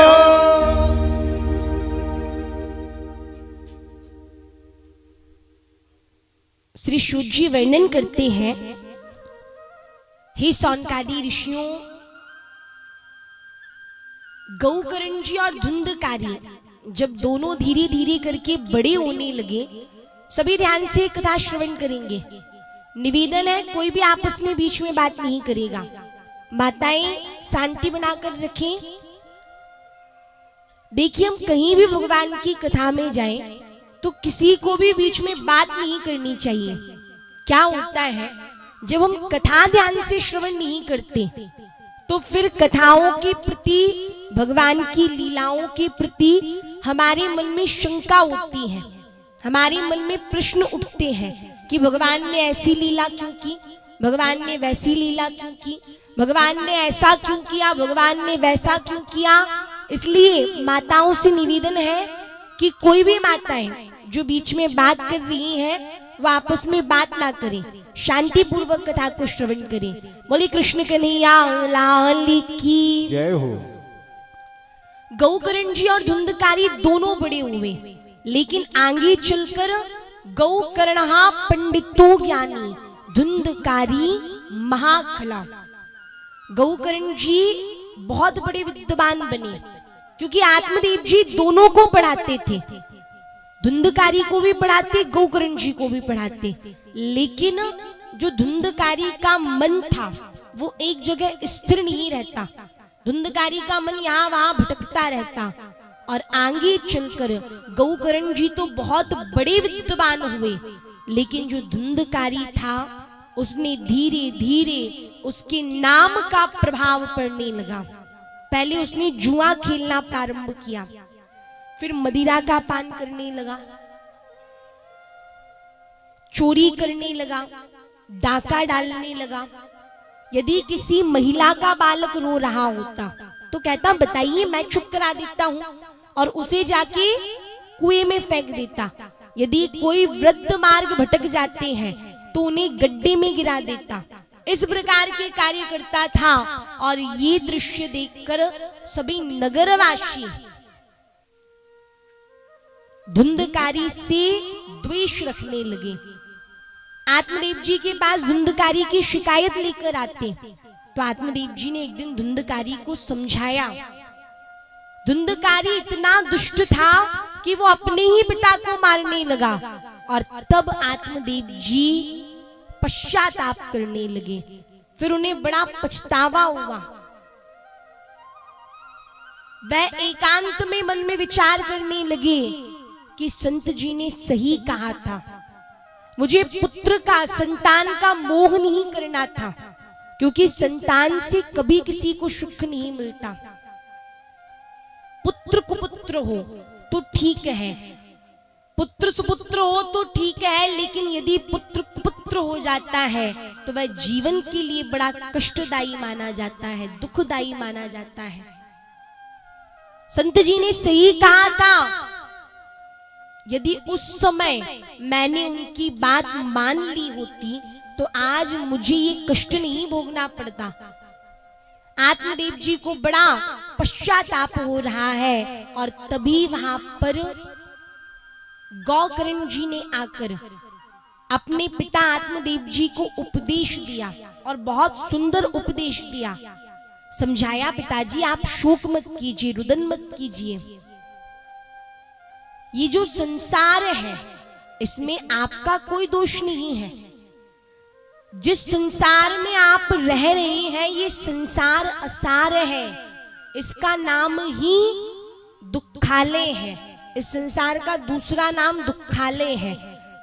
अशाश्वतम दुखालयम असारा खलु संसारो दुख रूपी विमोह का सुता कश्य धर्म कश्य स्नेहवान जुलते निशम। इस संसार में कोई किसी का नहीं है, ये सब एक मोह है, ये सब प्रभु की माया है। आप रुदन मत कीजिए, परंतु वास्तविक सत्य यही है, और ये वास्तविकता में सत्य है। इस संसार में वास्तविकता में कोई किसी का नहीं होता। एक बार एक संत जी कथा कह रहे थे, तो संत जी यही सब बातें कह रहे थे। सत्संग चल रहा था, संत जी बता रहे थे ये संसार असार है, इस संसार में सब कुछ मोह माया है, ये जितने भी रिश्ते हैं ये सब स्वार्थ के रिश्ते हैं, झूठे रिश्ते हैं, वास्तविकता में कोई किसी का नहीं होता। तो वहीं एक व्यक्ति कथा सुन रहा था। जब कथा पूरी हुई तो उसने संत जी से कहा, संत जी आपने ऐसे कैसे कह दिया कि कोई किसी का नहीं होता? अरे आप चलकर देखिए और मेरे परिवार से पूछिए कि वो मुझसे कितना प्रेम करते हैं, मेरे बच्चों से पूछिए कि वो मुझसे कितना प्रेम करते हैं, मेरी पत्नी से पूछिए वो मुझसे कितना प्रेम करती है, और आपने कैसे कह दिया कि कोई किसी का नहीं होता, संसार असार है, सब दिखावा है। संत जी ने कहा कि आज इस व्यक्ति को सत्य का ज्ञान करवाना पड़ेगा। संत जी ने कहा ठीक है, मैं ये सिद्ध कर दूंगा कि संसार में सब स्वार्थी हैं।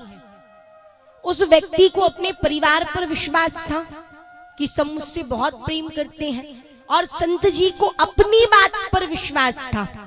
संत जी ने कहा बस तुम्हें मेरा एक काम करना पड़ेगा, जैसा मैं कहता हूं बस तुम वैसा करते जाना, और फिर तुम आगे का खेल देखना।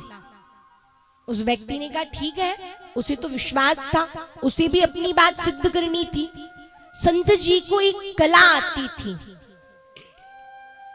कौन सी कला? कहा सांस रोकने की कला। उन्हें कुछ प्राणायाम आते थे जो उन्होंने उस व्यक्ति को सिखा दिए, सांस रोकने की कला सिखा दी। कहा तुम्हें कुछ नहीं करना है, बस घर जाना और सांस रोककर कुछ समय के लिए लेट जाना, और फिर आगे का खेल देखना। वो व्यक्ति कहने लगा ठीक है। अब वो अपने घर गया, जैसा संत जी ने कहा था, सांस रोककर लेट गया, और जैसे लेटा पत्नी आई। पत्नी ने देखा, घबराई, पत्नी रुदन करने लगी, बच्चे इकट्ठे हो गए, पड़ोसी आ गए, रिश्ते नातेदार आ गए। हाथ लगाकर देखा तो सांस तो थी नहीं, क्योंकि सांस तो उसने रोक ली थी। अब सभी रुदन करने लगे।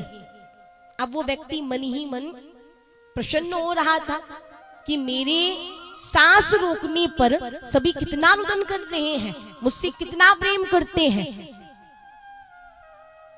वह व्यक्ति मन में बड़ा प्रसन्न हो रहा था कि मेरी बात सत्य निकलेगी।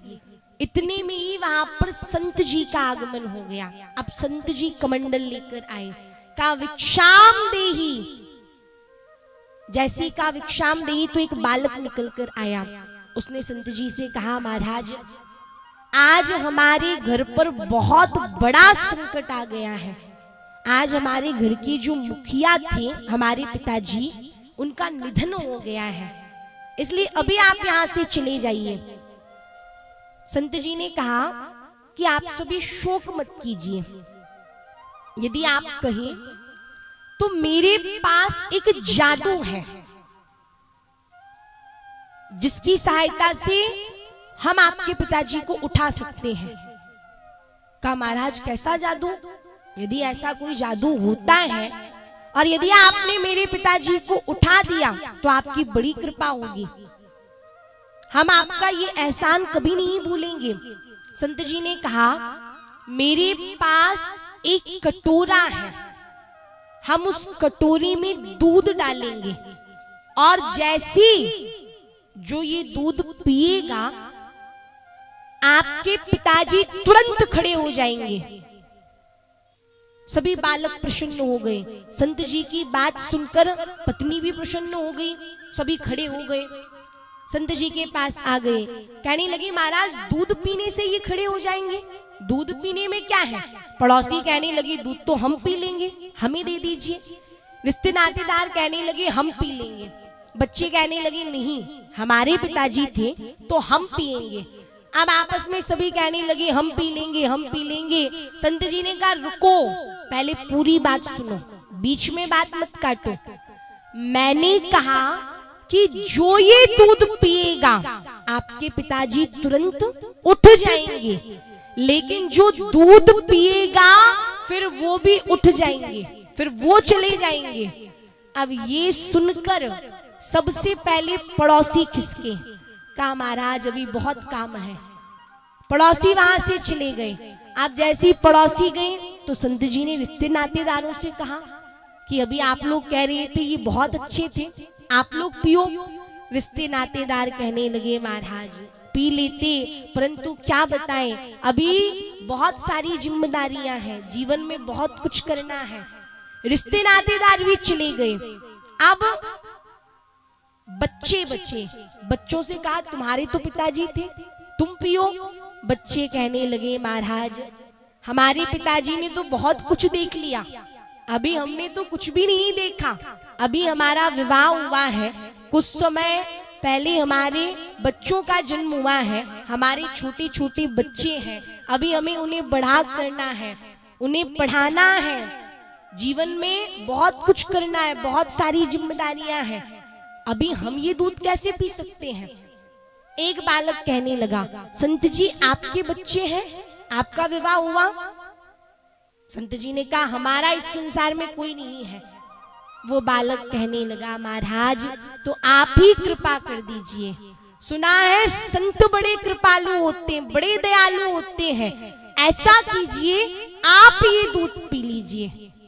और यदि आपने दूध पी लिया तो एक बालक कहने लगा, महाराज आपकी स्मृति में हम एक दिव्य मंदिर का निर्माण करवा देंगे। एक कहने लगा हम आपकी संगमरमर की समाधि बनवाएंगे। एक कहने लगा महाराज यदि आप कहोगे तो आपके नाम का एक नगर बसवा देंगे, पर आप दूध पी लो। संत जी ने कहा पी लेते हैं, दूध पीने में क्या है। कटोरा उठाया, उसमें दूध डाला और जैसी दूध पिया, संत जी ने इशारा किया कि बेटा उठ जाओ, और जैसी संत जी ने दूध पिया वो व्यक्ति उठ गया, तुरंत संत जी के चरणों में गिर गया। कहा महाराज आप सत्य कहते हैं, इस संसार में कोई किसी का नहीं है, ये जितने भी रिश्ते हैं सब स्वार्थ के हैं। इसलिए तुलसीदास जी ने कहा कि स्वार्थ लाग करहि सब प्रीति, ये सब दिखावा है। वास्तविकता में ये जो संसार है ये असार है। जैसे आप कपड़े की दुकान पर जाएंगे, वस्त्रालय में जाएंगे, तो वहां आपको वस्त्र के अतिरिक्त कुछ नहीं मिलेगा। यदि आप पुस्तकालय में जाएंगे तो वहां आपको पुस्तक के अतिरिक्त कुछ नहीं मिलेगा। उसी प्रकार ये जो संसार है ये संसार दुखालय है। अब यदि यहाँ कोई व्यक्ति आता है तो उसे यहाँ भी दुख के अतिरिक्त कुछ नहीं मिलता। इस संसार में सब कुछ असार है। स्वयं भगवान भोलेनाथ कहते हैं कि उमा कहूं मैं अनुभव अपना।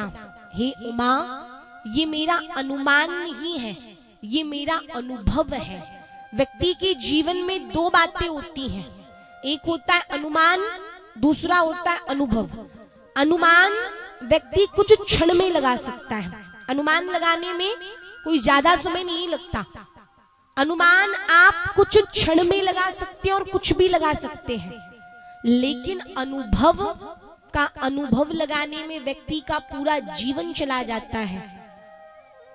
लेकिन इसकी एक विशेषता भी है, अनुमान लगाने में ज्यादा समय नहीं लगता और अनुभव लगाने में व्यक्ति का पूरा जीवन चला जाता है। व्यक्ति का अनुमान गलत हो सकता है, अनुमान सही भी हो सकता है और गलत भी हो सकता है, लेकिन व्यक्ति का अनुभव कभी गलत नहीं हो सकता। और ये किसी साधारण व्यक्ति का अनुभव नहीं है। ये किसका अनुभव है? देवादि देव महादेव का अनुभव है। भगवान शंकर कहते हैं उमा, ये मेरा अनुमान नहीं है, ये मेरा अनुभव है। उमा कहूं मैं अनुभव अपना, सत हरि भजन जगत एक सपना। भगवान के भजन के बिना ये जो संसार है ये एक सपने की भांति है। जैसे व्यक्ति का सपना कभी सत्य नहीं माना जाता, सपने को असत्य माना जाता है, अशाश्वत माना जाता है, वैसे ही व्यक्ति का जो जीवन है, ये जो संसार है ये भी अशाश्वत है। इसलिए पिताजी आप संसार की मोह माया को छोड़कर श्रीमद् भागवत के 10वें स्कंद का पाठ कीजिए और मोक्ष पथ को प्रदान कीजिए। तब गौकर्ण जी का उपदेश सुनकर, गौकर्ण जी की बात मानकर आत्मदेव जी ने श्रीमद् भागवत के 10वें स्कंद का प्रतिदिन पाठ किया अंत में वह भगवान के धाम को गई, मोक्ष पद को प्राप्त किया। गौकर्ण जी तीर्थ यात्रा पर चले गए। अब केवल धुंधली बची हुई थी, धुंधली और धुंधकारी। तो धुंधकारी ने सोचा पिताजी की मृत्यु हो गई, गौकर्ण जी तीर्थ यात्रा पर चले गए, अब यदि कोई बच्चा है तो मेरी माता धुंधली बच्ची है। अब माता का क्या करूं? रोक टोक करने वाला मुझे कोई नहीं बचा, केवल धुंधली बच्ची है। तो धुंधकारी अपनी माता के पास पहुंचा, कहा माता मुझे धन चाहिए। धुंधली ने कहा पुत्र हमारे पास धन नहीं है, और जितना धन था सारा धन तुम्हें दे दिया। कहा मुझे कल सुबह तक किसी भी स्थिति में धन चाहिए, यदि मुझे कल सुबह तक धन नहीं मिला तो मैं आपको जलती हुई लकड़ी से मारूंगा। धुंधली रात्रि भर विचार करती रही। उसे भी बड़ा पश्चाताप हुआ कि कहां मैंने वो फल गाय को खिला दिया। यदि वो फल मैंने खा लिया होता तो आज गौकर्ण मेरा बेटा होता और ये दुख मुझे नहीं झेलने पड़ते। धुंधली को भी बड़ा पछतावा हो रहा है, लेकिन अब करे क्या? धुंधली ने कहा यदि धुंधकारी को धन नहीं दिया तो कल वो जलती हुई लकड़ी से मारेगा, और ऐसे पापी के हाथों से मरने से अच्छा है कि मैं स्वयं अपने प्राण त्याग दूं। धुंधली ने एक कुएं में कूदकर अपने प्राणों को त्याग दिया। अब सुबह आकर देखा तो धुंधली की भी मृत्यु हो चुकी थी। धुंधकारी को रोक टोक करने वाला कोई नहीं बचा, वो प्रसन्न हो गया। और अब तो धुंधकारी और पाप करने लगा, 5 वैश्याओं को लेकर आ गया, उन्हीं के साथ अपना जीवन व्यतीत करने लगा, और जो भी चोरी करके धन लाता उन 5 में बराबर बांट देता। एक बार धुंधकारी ने बहुत बड़े राजा के यहाँ चोरी की, बहुत सारा धन लेकर आया, 5 वैश्याओं में बांट दिया। लेकिन हुआ क्या? इतना धन उन वैश्याओं ने कभी नहीं देखा था। का इतना सारा धन होना हो धुंधकारी ने बड़े राजा के यहाँ चोरी की है, यदि राजा को पता चला तो वो इसे तो फांसी पर लटकाएंगे, इसके साथ साथ हमें भी फांसी पर लटका देंगे। जब उन्हें पता चलेगा कि वो धन हमारे पास है और इस धुंधकारी को तो मरना है, आज हम इसे मार दें या कल ये फांसी पर लटक कर मर जाए, तो क्यों ना हम ही इसे मार देते हैं। 5 वैश्याओं ने धन पोटली में बांधा। जब रात्रि में धुंधकारी मदिरा का पान करके आया, 4 पाई पर लेट गया, उसे रस्सी से बांध दिया गया। बहुत पीटा, धुंधकारी चिल्लाने लगा। तभी एक वैश्या जलते हुए भभकते हुए अंगार लेकर आई और धुंधकारी के मुख में डाल दिए, जिससे तड़प तड़प के धुंधकारी मर गया। लेकिन अकाल मृत्यु मरने के कारण, और धुंधकारी ने जीवन में पाप के अलावा कुछ नहीं किया था, तो उसके पापों के कारण उसकी मुक्ति नहीं हुई, वो प्रेत बन गया। प्रेत बन के यहाँ वहां भटकने लगा। कुछ समय के बाद गौकर्ण जी आए। गौकर्ण जी रात्रि के समय में आए थे, तो वो अपने ही आंगन में आसन लगाकर लेट गए। अब धुंधकारी प्रेत रूप में था, वो गौकर्ण जी से कुछ कहना चाहता था, लेकिन कैसे कहे, उसके पापों के कारण वो कुछ बोल नहीं पा रहा था। तभी धुंधकारी प्रेत योनि में कभी अग्नि, कभी वायु, कभी जल, कभी वृक्ष, कभी पक्षी, कभी पशु, कुछ भी बन जाता। गौकर्ण जी ने कहा होना हो ये कोई बुरी आत्मा है। हाथ में जल लिया, मंत्र से अभिमंत्रित करते हुए जैसी छिड़का, धुंधकारी के कुछ पाप कम हुए। गौकर्ण जी ने पूछा तुम हो कौन और मैंने तुम्हारा क्या बिगाड़ा है जो इतनी रात्रि में मुझे परेशान कर रहे हो? कहा महाराज मैं आपका भाई धुंधकारी हूं। कहा धुंधकारी तुम? लेकिन तुम्हारी मुक्ति के लिए तो मैंने गयाजी में पिंडदान किया, फिर भी तुम्हारी मुक्ति नहीं हुई। कहा आप एक बार नहीं, यदि 100 बार भी गयाजी में पिंडदान करें तब भी मेरी मुक्ति होने वाली नहीं है। मैंने इतने पाप किए हैं कि गयाजी में पिंडदान करने से मेरी मुक्ति संभव ही नहीं है। आप कोई दूसरा मार्ग निकालिए। गौकर्ण जी ने वेदों में, पुराणों में, शास्त्रों में, उपनिषद में देखा, सब में यही लिखा था कि कोई कितना भी पापी व्यक्ति हो, यदि हम गयाजी में उसका पिंडदान करते हैं तो उसकी मुक्ति हो जाती है। लेकिन धुंधकारी की मुक्ति गयाजी में पिंडदान करने से भी नहीं हो रही थी। और कहा जिसकी मुक्ति गयाजी में पिंडदान करने से भी ना हो, उसकी मुक्ति कैसे संभव है।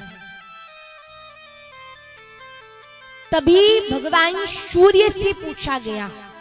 भगवान सूर्य ने कहा कि आप श्रीमद् भागवत कथा का आयोजन कीजिए। श्रीमद् भागवत कथा ही एक ऐसा साधन है जो प्रेत योनि से भी मुक्त कर सकती है।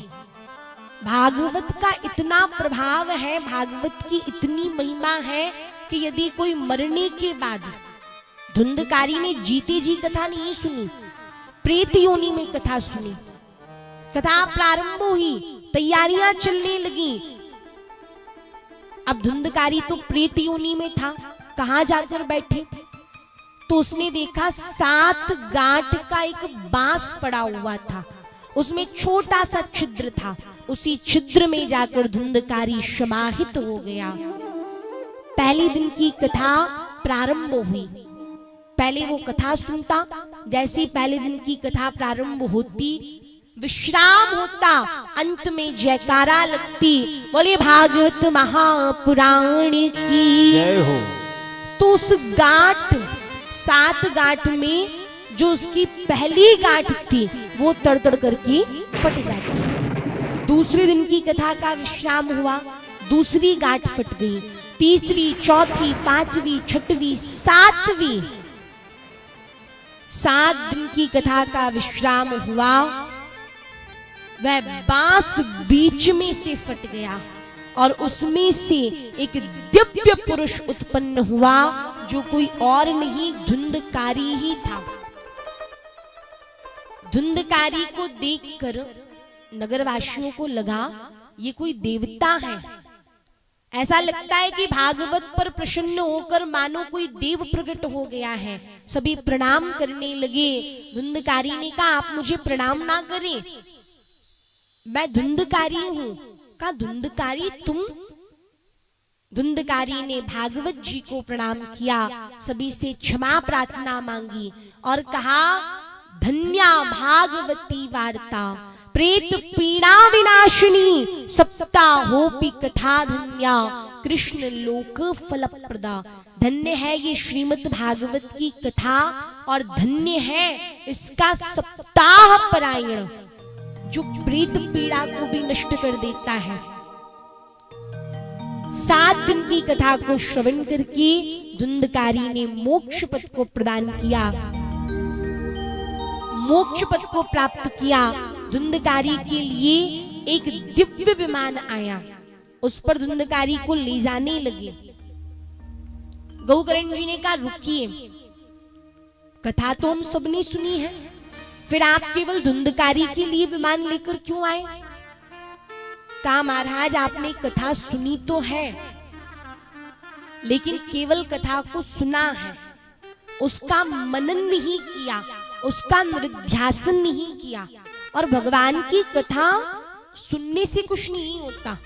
कल भी आपको बताया था, भगवान की कथा श्रवण करने के साथ साथ उसका अनुसरण करना, उसका मनन करना बहुत आवश्यक है।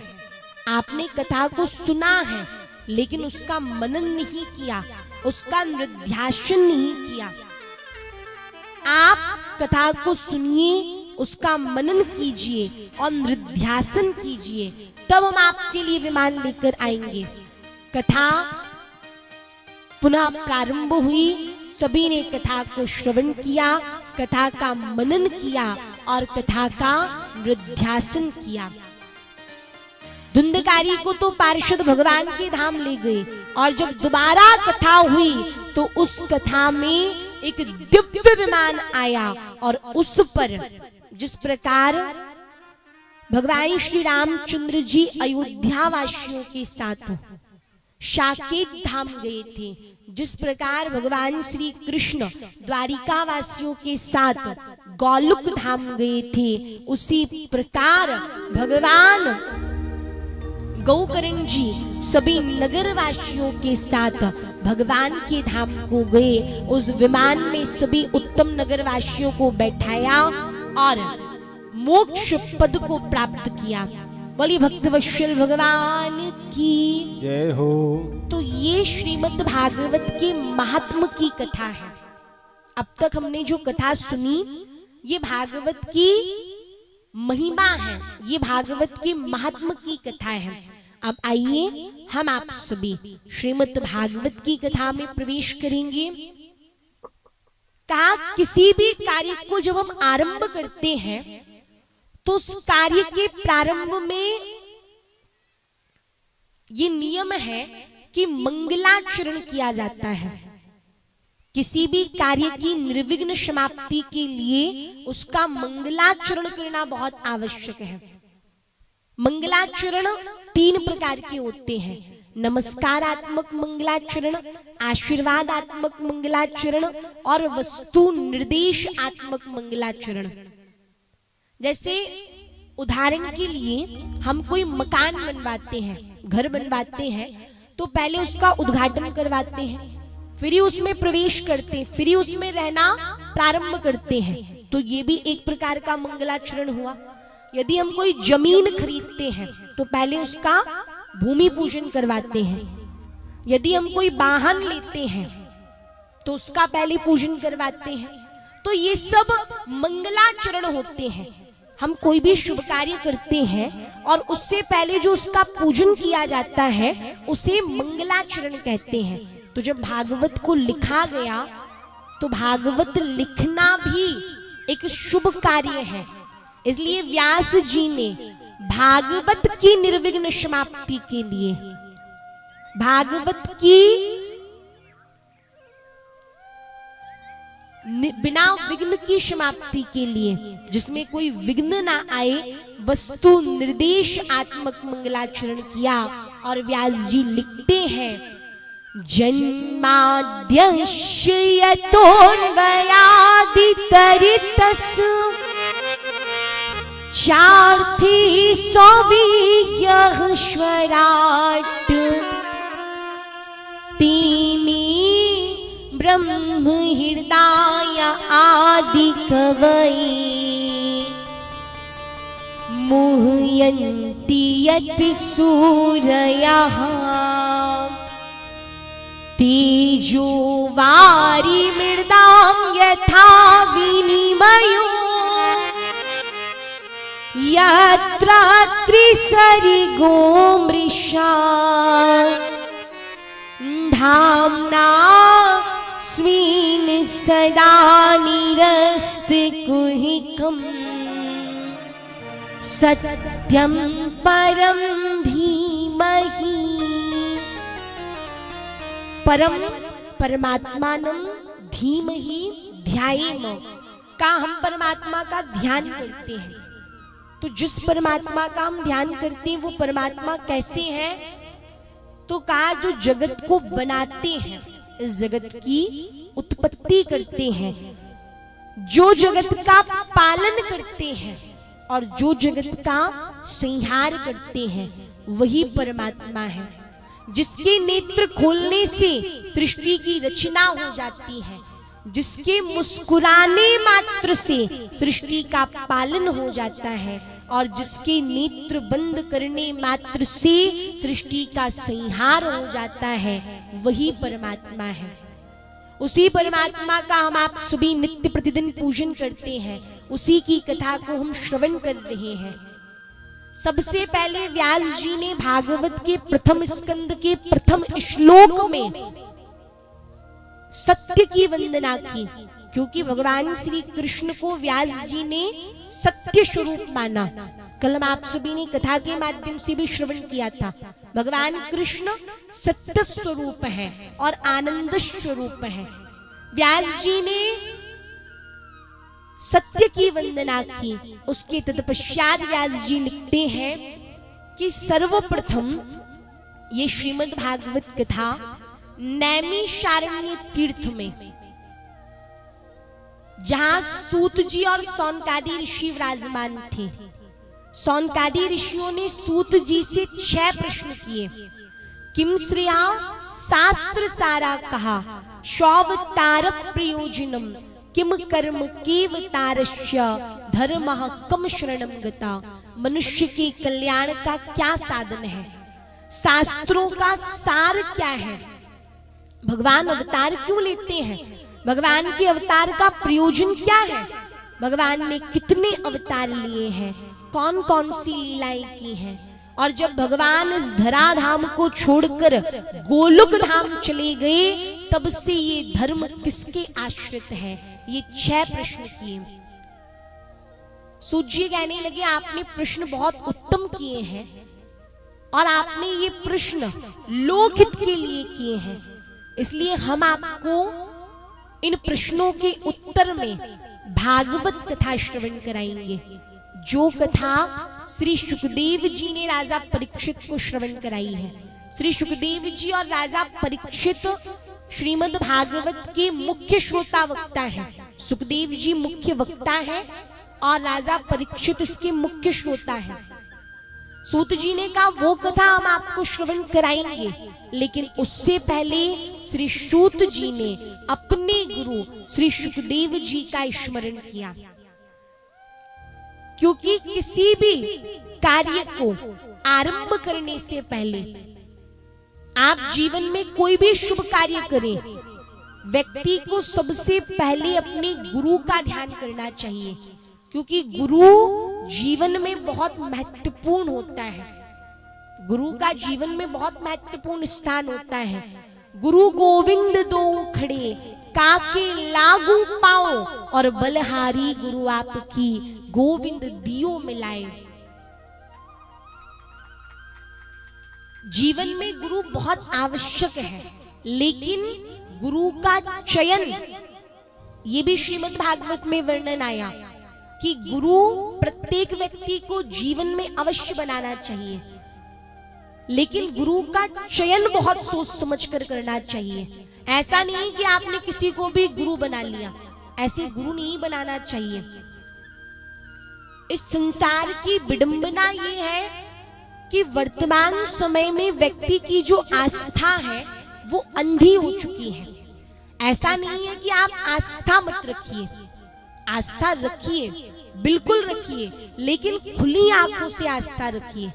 गुरु का कर्तव्य होता है, सच्चा गुरु कौन होता है, तो कहा सच्चा गुरु वही होता है जो आपको भगवान से मिलाए, भगवान से जोड़े, ना कि खुद को भगवान बताए कि मैं ही भगवान हूं।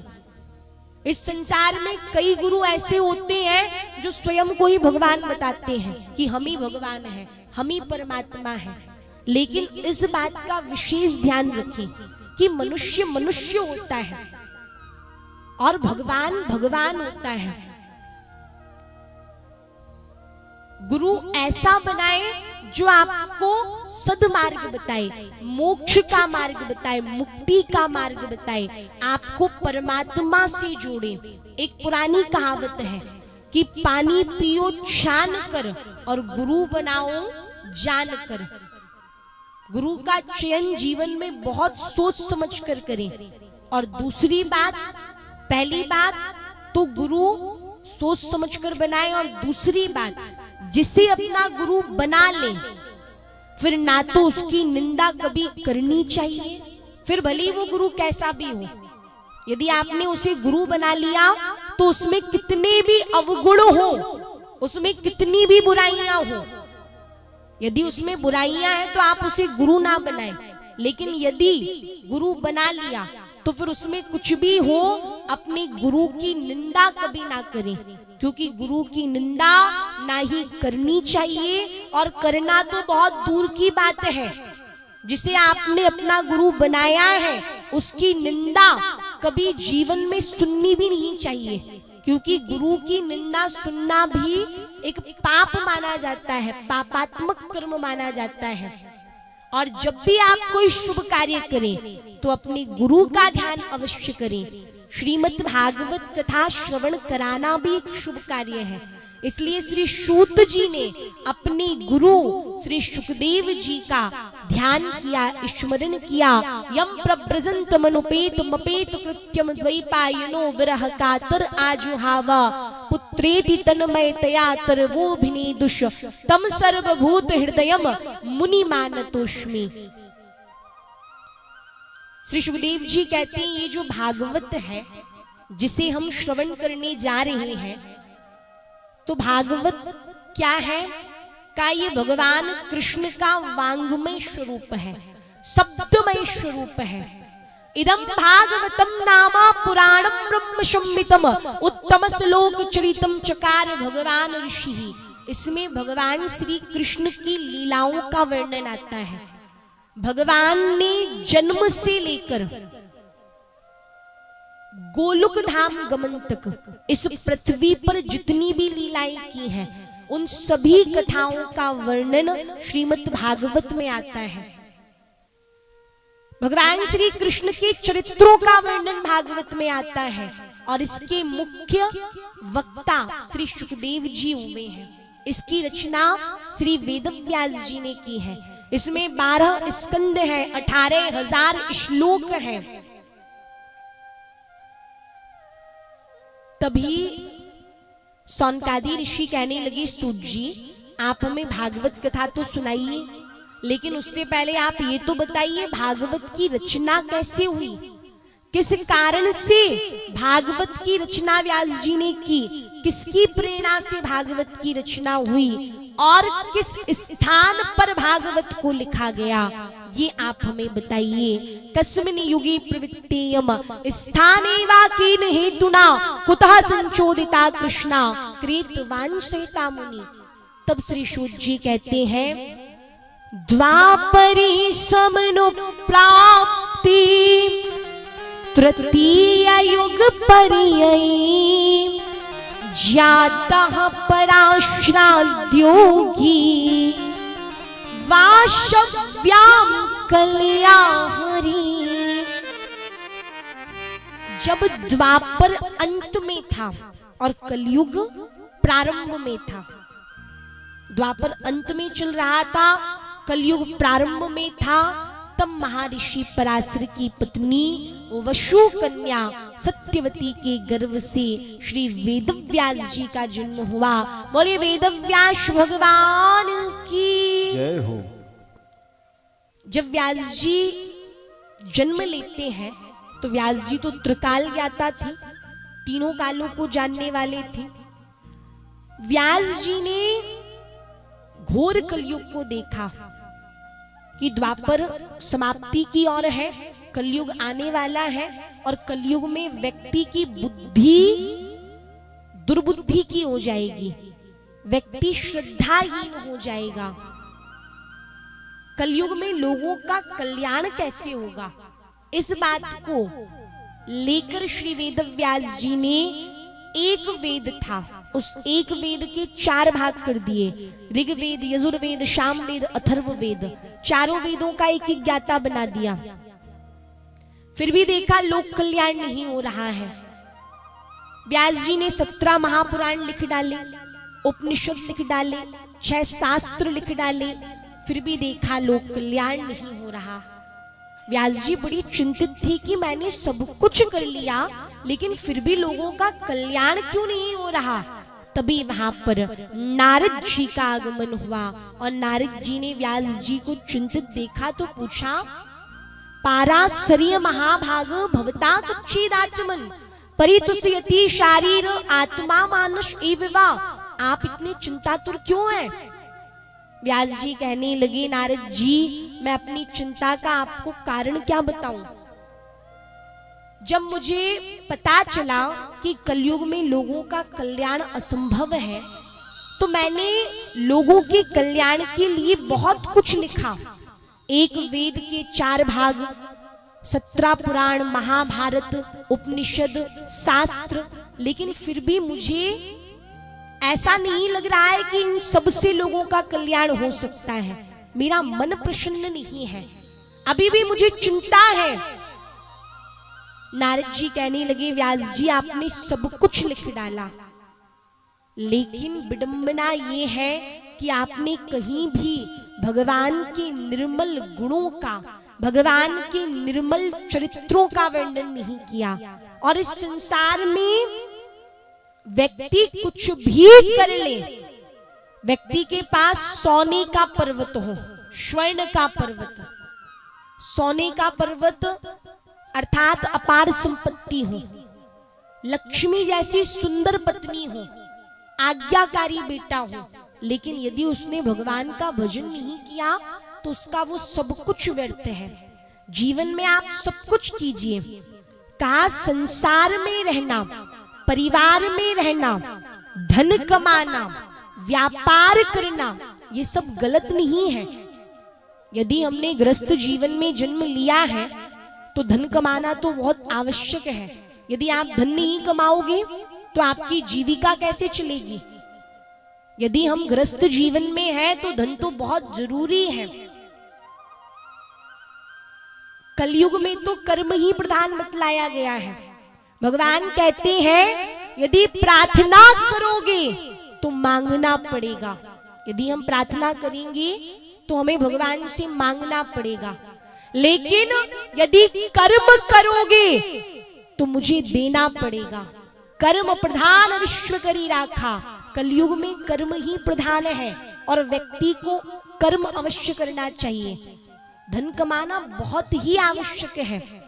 जब हम लक्ष्मी जी की आरती गाते हैं तो उसमें स्पष्ट वर्णन है कि तुम बिन यज्ञ ना होवे और वस्त्र ना कोई पाता, खान पान का वैभव सब तुमसे आता। ओम जय लक्ष्मी माता। बिना धन के धर्म भी नहीं होता। यज्ञ की पत्नी ही दक्षिणा है।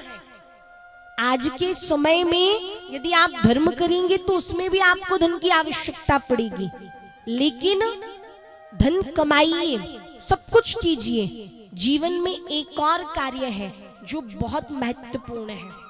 धन से प्रायः सभी प्रेम करते हैं, लेकिन इस संसार में कुछ मनुष्य ऐसे होते हैं जो धन से अपार मात्रा में प्रेम करते हैं। इतना प्रेम करते हैं कि उन्हें धन के अतिरिक्त कुछ नहीं दिखता। उनके जीवन में धन ही सबसे महत्वपूर्ण है। तो धन से इतना प्रेम नहीं करना चाहिए। एक व्यक्ति थे, उनका धन से अपार प्रेम था, बहुत प्रेम था, और वो बहुत कंजूस भी थे। कंजूस इसलिए थे कि संपत्ति बहुत थी, पर संपत्ति से प्रेम इतना था कि उन्होंने जीवन में कभी किसी को कुछ नहीं दिया था। वो कभी दान पुण्य नहीं करते। तो लोगों ने हास प्रयास करते हुए व्यंग में उनका नाम दानचंद्र रख दिया। उनके पास पैसा बहुत था, लेकिन कंजूस थे, कभी दान पुण्य नहीं करते थे। तो लोगों ने मजाक में उनका नाम दानचंद्र रख दिया। अब दानचंद्र दानचंद्र कहने लगे, सभी उनको दानचंद्र के नाम से ही जानने लगे। वो इतने कंजूस थे कि आप विचार कीजिए, उनके यहां से गंगा जी 13-14 किलोमीटर थी, ज्यादा दूर नहीं थी, लेकिन वो कभी गंगा जी स्नान करने के लिए नहीं गए। और कारण क्या था? स्नान करने क्यों नहीं गए? क्योंकि स्नान करने जाऊंगा तो बस में किराया लगेगा, धन खर्च होगा। धन को बचाने के चक्कर में वो गंगा जी भी नहीं जाते। पत्नी कहती, भगवान ने इतना तो दिया है, यदि थोड़ा बहुत खर्च भी हो जाए तो क्या दिक्कत है, आप चले जाइए। लेकिन वो कभी नहीं जाते।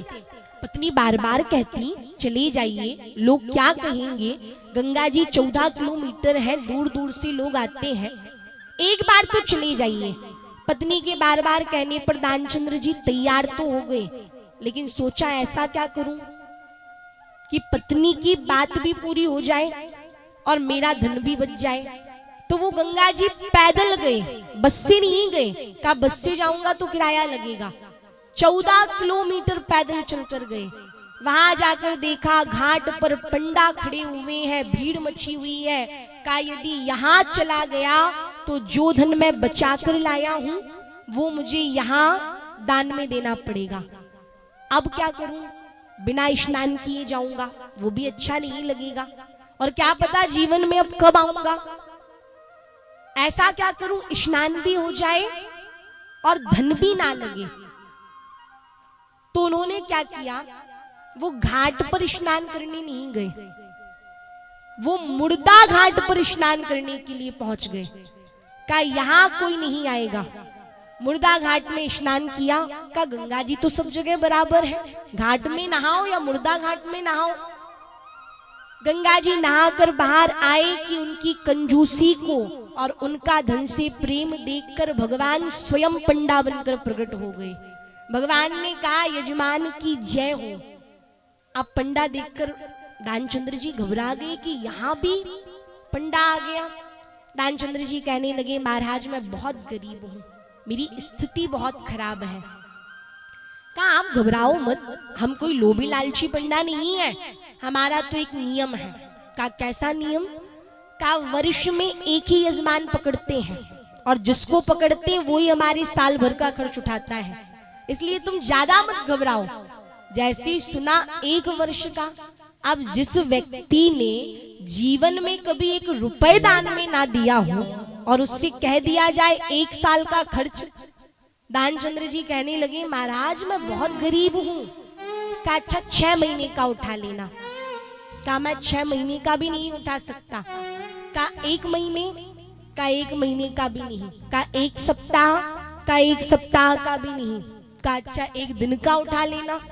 कहा महाराज मैं आपको सत्य बताऊं तो मैं आपके 1 दिन का खर्च भी नहीं उठा सकता। कहा कुछ ना कुछ तो देना पड़ेगा। भगवान भी हार मान के बैठ गए। भगवान ने कहा अच्छा तुम ही बता दो तुम हमें दान में क्या दे सकते हो। अब उसने बहुत सोच विचार कर कहा मैं आपको 1 धेला दे सकता हूं। कहा अच्छा वही दे दो।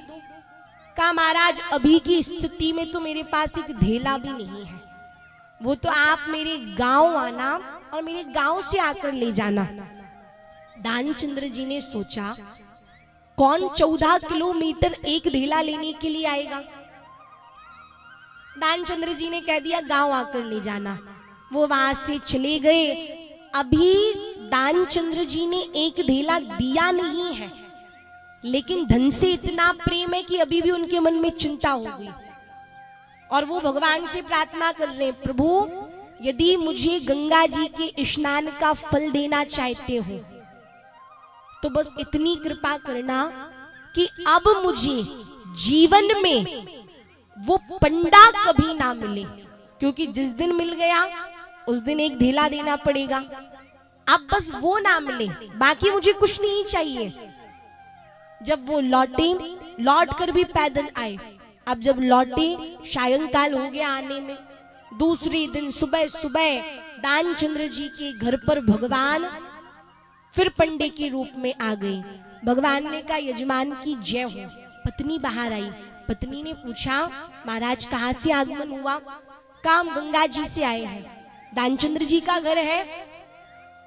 कल वो हमें 1 धेला दान में देकर आए थे। उन्होंने गंगा जी के तट पर कहा था कि वो 1 धेला देंगे, तो वही 1 धेला लेने के लिए आए हैं। पत्नी को भी बड़ा आश्चर्य हुआ कि दानचंद्र जी ने 1 धेला दान में देने को कह कैसे दिया। पत्नी अंदर पहुंची, उसने बताया कि पंडा आए हुए हैं। दानचंद्र जी ने कहा पंडा यहाँ भी आ गया। दानचंद्र जी कहने लगे उनसे कहो। सोचा यदि मैं बाहर जाऊंगा तो 1 धेला देना पड़ेगा। कहा उनसे कह दो मेरा स्वास्थ्य ठीक नहीं है। अब पत्नी आई। कहा महाराज जब से गंगा जी से आए हैं उनका थोड़ा सा स्वास्थ्य ठीक नहीं लग रहा है, आप ऐसा करिए बाद में आकर ले जाइए। भगवान कहने लगे देखो स्वास्थ्य अपनी जगह है, दान दक्षिणा अपनी जगह है। यदि हमारे यजमान का स्वास्थ्य ठीक नहीं है तो हम उन्हें बिना देखे यहां से नहीं जा सकते। अब तो हम उन्हें देखकर ही यहां से जाएंगे। अब पत्नी अंदर पहुंची, पत्नी ने कहा वो देखना चाहते हैं आपको। कहा यदि वो आ गए तो उन्हें पता चल जाएगा कि मैं तो ठीक हूं। ऐसा क्या करूं कि वो बाहर के बाहर ही वहां से चले जाएं। दानचंद्र जी ने कहा ऐसा करो, उनसे कह दो कि मेरा निधन हो गया, मेरी मृत्यु हो गई। अब पत्नी भी रोते रोते आई, पत्नी भी कंजूस थी, पत्नी भी रोते रोते आई। कहा महाराज अभी आप यहां से चले जाइए। कहा क्यों? कह रहे महाराज अभी अभी दानचंद्र जी का निधन हो गया है, अभी आप यहां से चले जाइए। अब तो भगवान भी मुस्कुराने लगे, कितना कंजूस व्यक्ति है। भगवान ने कहा देखो दान दक्षिणा तो अपनी जगह है, अब यदि हमारे नेत्रों के सामने हमारे यजमान का निधन हो गया तो हम ऐसे छोड़कर नहीं जा सकते। अब तो हम पूरा क्रिया कर्म करके ही यहां से जाएंगे। भगवान ने मोहल्ले वालों को, गांव वालों को, रिश्ते नातेदारों को सबको इकट्ठा कर लिया कि दानचंद्र जी का निधन हो गया है। दानचंद्र जी मरने को तैयार हो गए, लेकिन उन्होंने एक धेला दान में नहीं दिया। और अंत में जब भगवान दानचंद्र जी के सामने प्रकट भी हुए तो दानचंद्र जी से कहा मांगो क्या चाहिए। तो दानचंद्र जी ने भगवान से मांगा भी क्या? कहा प्रभु बस इतनी कृपा करो कि जो एक धेला मैंने आपको दान में देने के लिए कहा था वो एक धेला भूल जाओ, बाकी मुझे कुछ नहीं चाहिए। तो धन से इतना प्रेम भी नहीं करना चाहिए। देखिए लक्ष्मी तीन प्रकार की होती है। एक लक्ष्मी जो कमल पर विराजती है, एक लक्ष्मी जो हाथी पर बैठती है, एक लक्ष्मी जो उल्लू पर बैठती है। जिसे हाथी पर बैठी हुई लक्ष्मी प्राप्त हो जाती है उसके अंदर मद आ जाता है, अहंकार, अभिमान आ जाता है, जिसे दौलत कहते हैं। जब वो आती है तो एक लात यहां मारती है तो व्यक्ति का जो सिर है वो ऊपर हो जाता है, फिर उसे अपने अलावा कुछ नहीं दिखता, उसे लगता है मैं ही सब कुछ हूं, मैं ही सर्वश्रेष्ठ हूं। और जब वो जाती है तो एक लात यहां मारकर जाती तो व्यक्ति का सिर नीचे झुक जाता है। जिसे हाथी पर बैठी हुई लक्ष्मी प्राप्त होती उसके अंदर अहंकार भी आता है, लक्ष्मी के साथ साथ अभिमान भी आ जाता है। जिसे उल्लू पर बैठी हुई लक्ष्मी प्राप्त हो जाती है तो कहा उसे फिर दिन में दिखना बंद हो जाता है।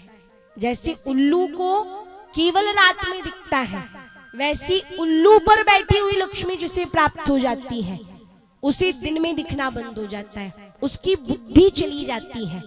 धन तो उसके पास रहता है लेकिन उसकी बुद्धि नष्ट हो जाती है। और तीसरा जिसे कमल पर बैठी हुई लक्ष्मी प्राप्त होती है वो सुस्थिर रूप से हमारे घर में वास करती है, वो भगवान नारायण के साथ आती है। जब दीपावली की रात्रि में हम लक्ष्मी पूजन करते हैं तो सभी को कमल पर बैठी हुई लक्ष्मी का ही पूजन करना चाहिए। यदि हम अपने घर में प्रतिमा, तस्वीर लेकर आते हैं तो कमल पर बैठी हुई लक्ष्मी जी ही लेकर आए और उनका ही पूजन करें, क्योंकि जो कमल पर बैठी हुई लक्ष्मी रहती है वही लक्ष्मी सुस्थिर रूप से हमारे घर में रहती है। और जो व्यक्ति अपने जीवन में अपने धन का 10वां अंश, अपने धन का 10% धार्मिक अनुष्ठानों में, धार्मिक कार्यों में, दान पुण्य में खर्च करता है उसे सदैव कमल पर बैठी हुई लक्ष्मी ही प्राप्त होती है। कहा संसार में रहना, परिवार में रहना, धन कमाना, व्यापार करना ये सब गलत नहीं है, आप सब कुछ कीजिए, लेकिन जीवन में एक और कार्य है जो सबसे महत्वपूर्ण कार्य है, वो है भगवान का भजन। यदि आपके जीवन के 100 काम पड़े हों, यदि आपने भोजन नहीं किया तो 100 काम छोड़कर व्यक्ति को सबसे पहले भोजन करना चाहिए। यदि 1000 काम पड़े हो, आपने स्नान नहीं किया तो 1000 काम छोड़कर सबसे पहले व्यक्ति को स्नान करना चाहिए। यदि व्यक्ति के जीवन के 1 लाख काम पड़े हों और यदि उसने दान नहीं किया, उसके द्वार पर कोई भिक्षुक खड़ा है तो 1 लाख काम छोड़कर भिक्षा देनी चाहिए। और यदि व्यक्ति के जीवन के 1 करोड़ काम पड़े हो, यदि उसने भगवान का भजन नहीं किया तो उन 1 करोड़ कामों को छोड़कर, अर्थात संसार के समस्त कामों को छोड़कर यदि उसने भगवान का भजन नहीं किया तो सबसे पहले भगवान का भजन करना चाहिए। भगवान का भजन जीवन में बहुत आवश्यक है। और यही नारद जी ने व्यास जी को समझाया कि व्यास जी यथा धर्मतयश्चार्था मुनिवरियानुकीर्तिता परनाथ था वासुदेवस्य महिमा हीनु वर्णिता। आपने सब कुछ किया लेकिन कहीं भी भगवान के निर्मल गुणों का गान नहीं किया, इसलिए आप दुखी हैं। आप भगवान की लीलाओं का चिंतन कीजिए और एक ग्रंथ की रचना कीजिए। तब व्यास जी ने 18वें पुराण के रूप में श्रीमद् भागवत महापुराण की रचना की। बोलिए भागवत महापुराण की जय हो। अब आइए हम आप सभी एक भजन करेंगे, उसके तत्पश्चात आज की कथा को यही विश्राम दिया जाएगा। और भजन में सभी को दोनों हाथ पर उठा करके तालियां बजाना है, किसी को भी तालियां बजाने में कंजूसी नहीं करनी है। और क्या कहना है, मुझे ऐसी लगन तू लगा दे मैं तेरे बिना पल ना रहूं, मुझे ऐसी लगन तू लगा दे मैं तेरे बिना पल ना रहूं, मुझे ऐसी लगन तू लगा दे मैं तेरे बिना पल ना रहूं, मुझे ऐसी लगन तू लगा दे मैं तेरे बिना पल ना रहूं, मैं तेरे बिना पल ना रहूं, मैं तेरे बिना पल ना रहूं, मैं तेरे बिना पल ना रहूं, मैं तेरे बिना पल ना रहूं, मन में प्रेम वाला दीप जलाते मैं तेरे बिना पल ना रहूं, मन में प्रेम वाला दीप जला दे मैं तेरे बिना पल ना रहूं, मन में प्यार वाला दीप जलाते मैं तेरे बिना पल ना रहूं, मन में प्यारे वाला दीप जला दे मैं तेरे बिना पल ना रहूं, मुझे ऐसी लगन तू लगा दे मैं तेरे बिना पल ना रहूं, मुझे ऐसी लगन तू लगा दे मैं तेरे बिना पल ना रहूं। सभी अपने दोनों हाथ बढ़ाकर तालियां बजाइए होशियार रहिए।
जैसे जल बिन मछली पलना जिए, जैसे जल बिन मछली पलना जिए, जैसे जल बिन मछली पलना जिए, जैसे जल बिन मछली पलना जिए, ओ वैसे तड़पूं मैं घड़ी घड़ी तेरे लिए, ओ वैसे तड़पूं मैं घड़ी घड़ी तेरे लिए, ओ वैसे तड़पूं मैं घड़ी घड़ी तेरे लिए, ओ वैसे तड़पूं मैं घड़ी घड़ी तेरे लिए, जैसे जल बिन मछली पलना जिए, जैसे जल बिन मछली पलना जिए, जैसे जल बिन मछली पलना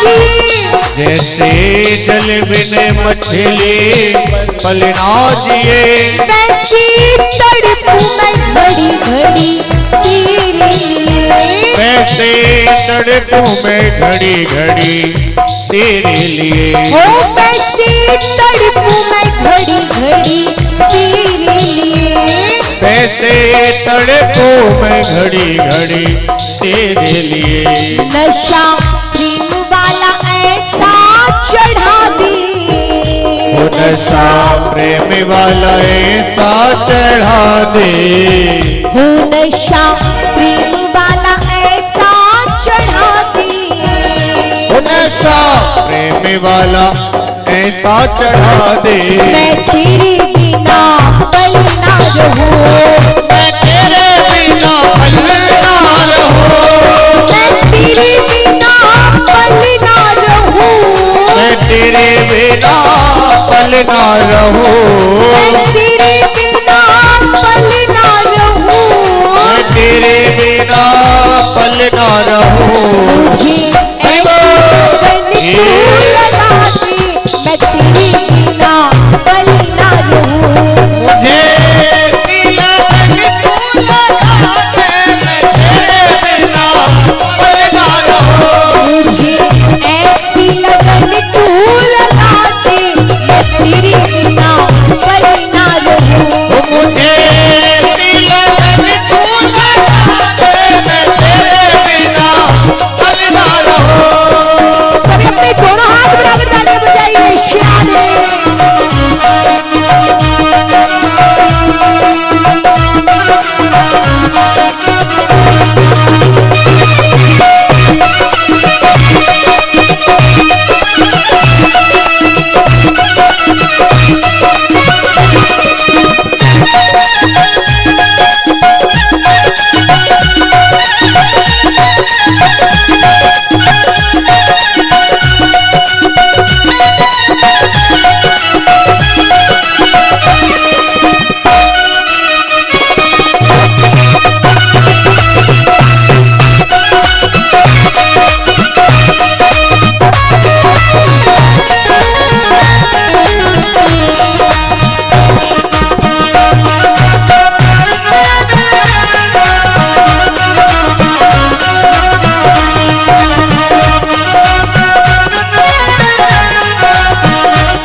चुराया मैंने कुछ ना कहा, तूने दिल को चुराया मैंने कुछ ना कहा, तूने दिल को चुराया मैंने कुछ ना कहा, तूने दिल को चुराया मैंने कुछ ना कहा, तूने बड़ा तड़पाया मैंने कुछ ना कहा, तूने बड़ा तड़पाया मैंने कुछ ना कहा, तूने बड़ा तड़पाया मैंने कुछ ना कहा, ओ तूने बड़ा तड़पाया मैंने कुछ ना कहा,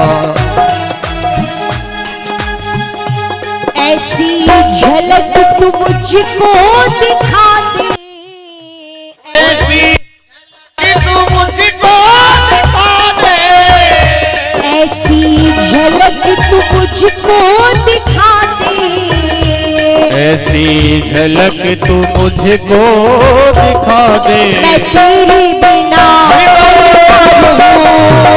तेरे बिना पल ना रहूं। मैं तेरे बिना पल ना रहूं। मैं तेरे बिना पल ना रहूं। मैं तेरे बिना पल ना रहूं। मैं तेरे बिना पल ना रहूं। मैं तेरे बिना पल ना रहूं। तेरे बिना पल ना रहूं। नशा प्रेम वाला ऐसा चढ़ा हरि मैं बोल। तेरे बिना पल ना रहूं। वो नशा प्रेम वाला ऐसा चढ़ा दे। मैं तेरे बिना पल ना रहूं। मैं तेरे बिना पल ना रहूं। मैं तेरे बिना पल ना रहूं। मैं तेरे बिना पल ना रहूं।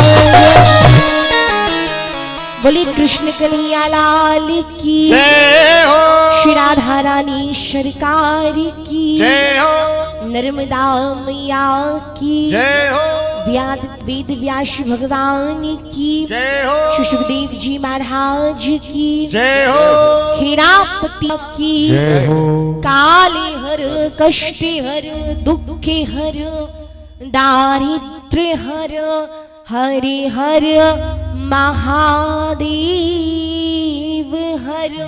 जय जय श्री राधे। बोलिए वृंदावन बिहारी लाल की जय हो। भागवत महापुराण की जय हो। समुपस्थित भगवत कथा रस के रसिक श्रद्धालु भक्तगण भक्तिमती माताएं, इस पुण्यमयी स्थान में विराजमान होकर हम सभी परमपिता परमेश्वर की महती अनुपम कृपा का अनुभव कर रहे हैं। और विगत एक दिनों से और आज द्वितीय दिवस में भी हम सभी ने व्यास मंच पर आसीन बाल विदुषी सुश्री वैष्णवी गोस्वामी जी की अमृतमयी वाणी से श्रीमद् भागवत महापुराण के महात्म्य की कथा को श्रवण किया। प्रायः श्रीमद् भागवत महापुराण की महत्व की कथा श्रवण करने से प्रत्येक श्रोता के हृदय में भगवान के प्रति श्रद्धा जागृत होती है, और जिस भक्त के अंदर श्रद्धा जागृत होती है उसे ज्ञान की प्राप्ति होती है, और ज्ञान से ही व्यक्ति को मोक्ष मिलता है। यह भागवत की कथा धन्य है। इसके कथा श्रवण करने से हमारे सर्व जो पितृ रहते हैं, जो पितृलोक में हैं, उन्हें सुख शांति की प्राप्ति होती है।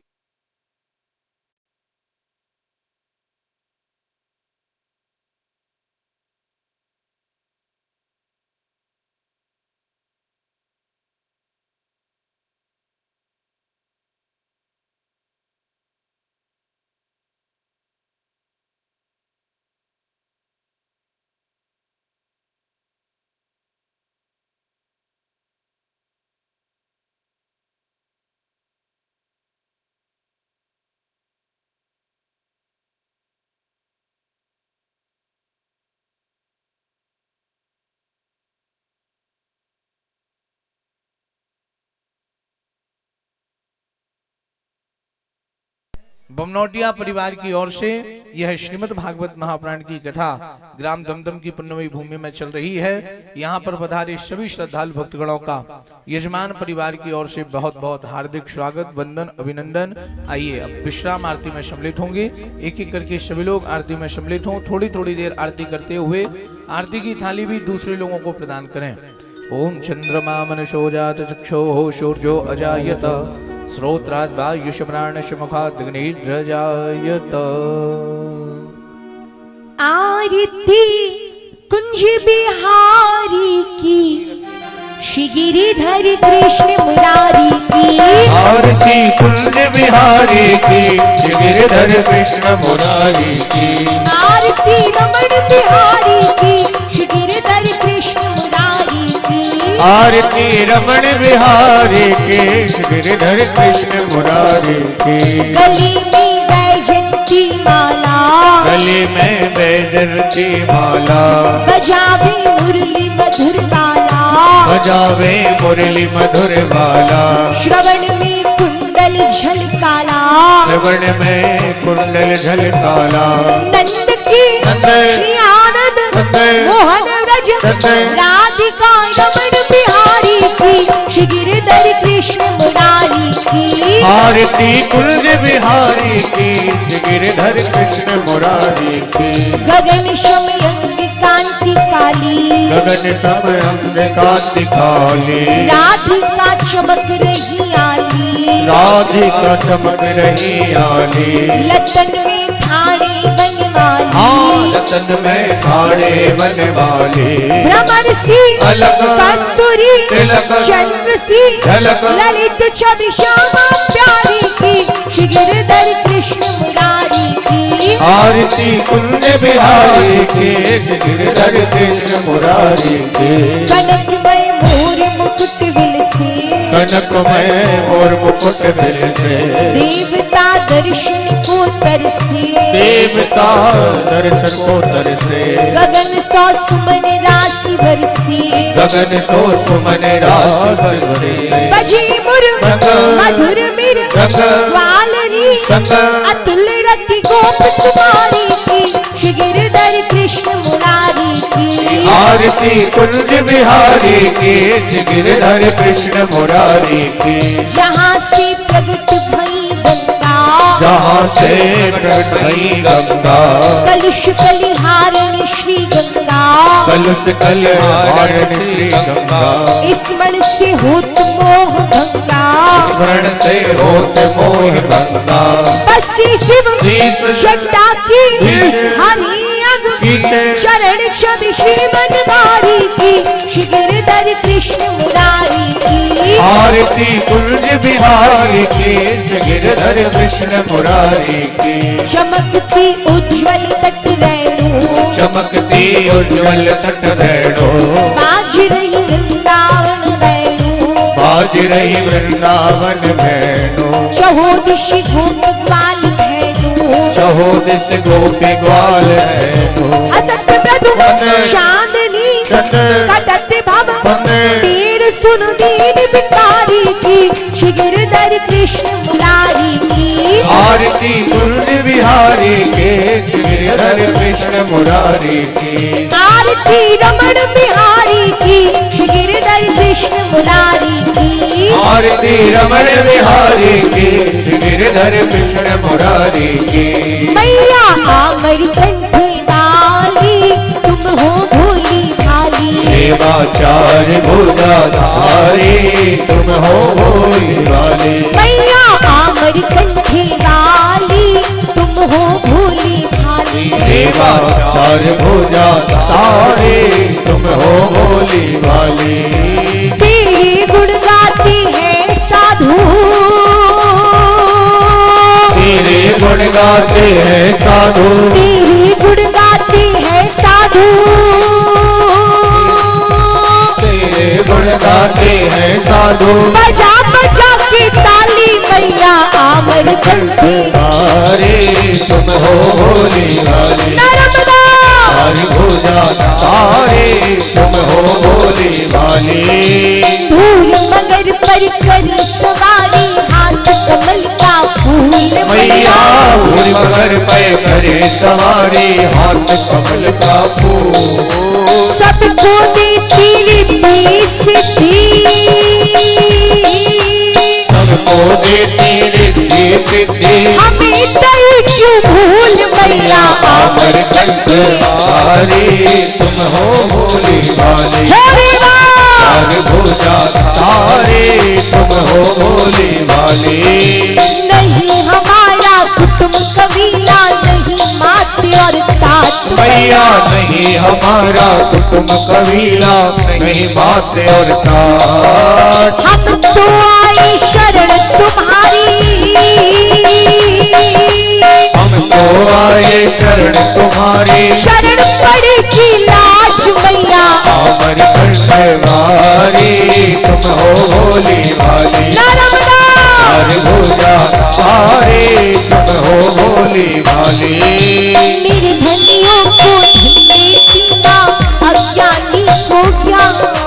निर्धनियों को धन देती माँ, अज्ञानी को ज्ञान। अभिमानी का मान घटा कर,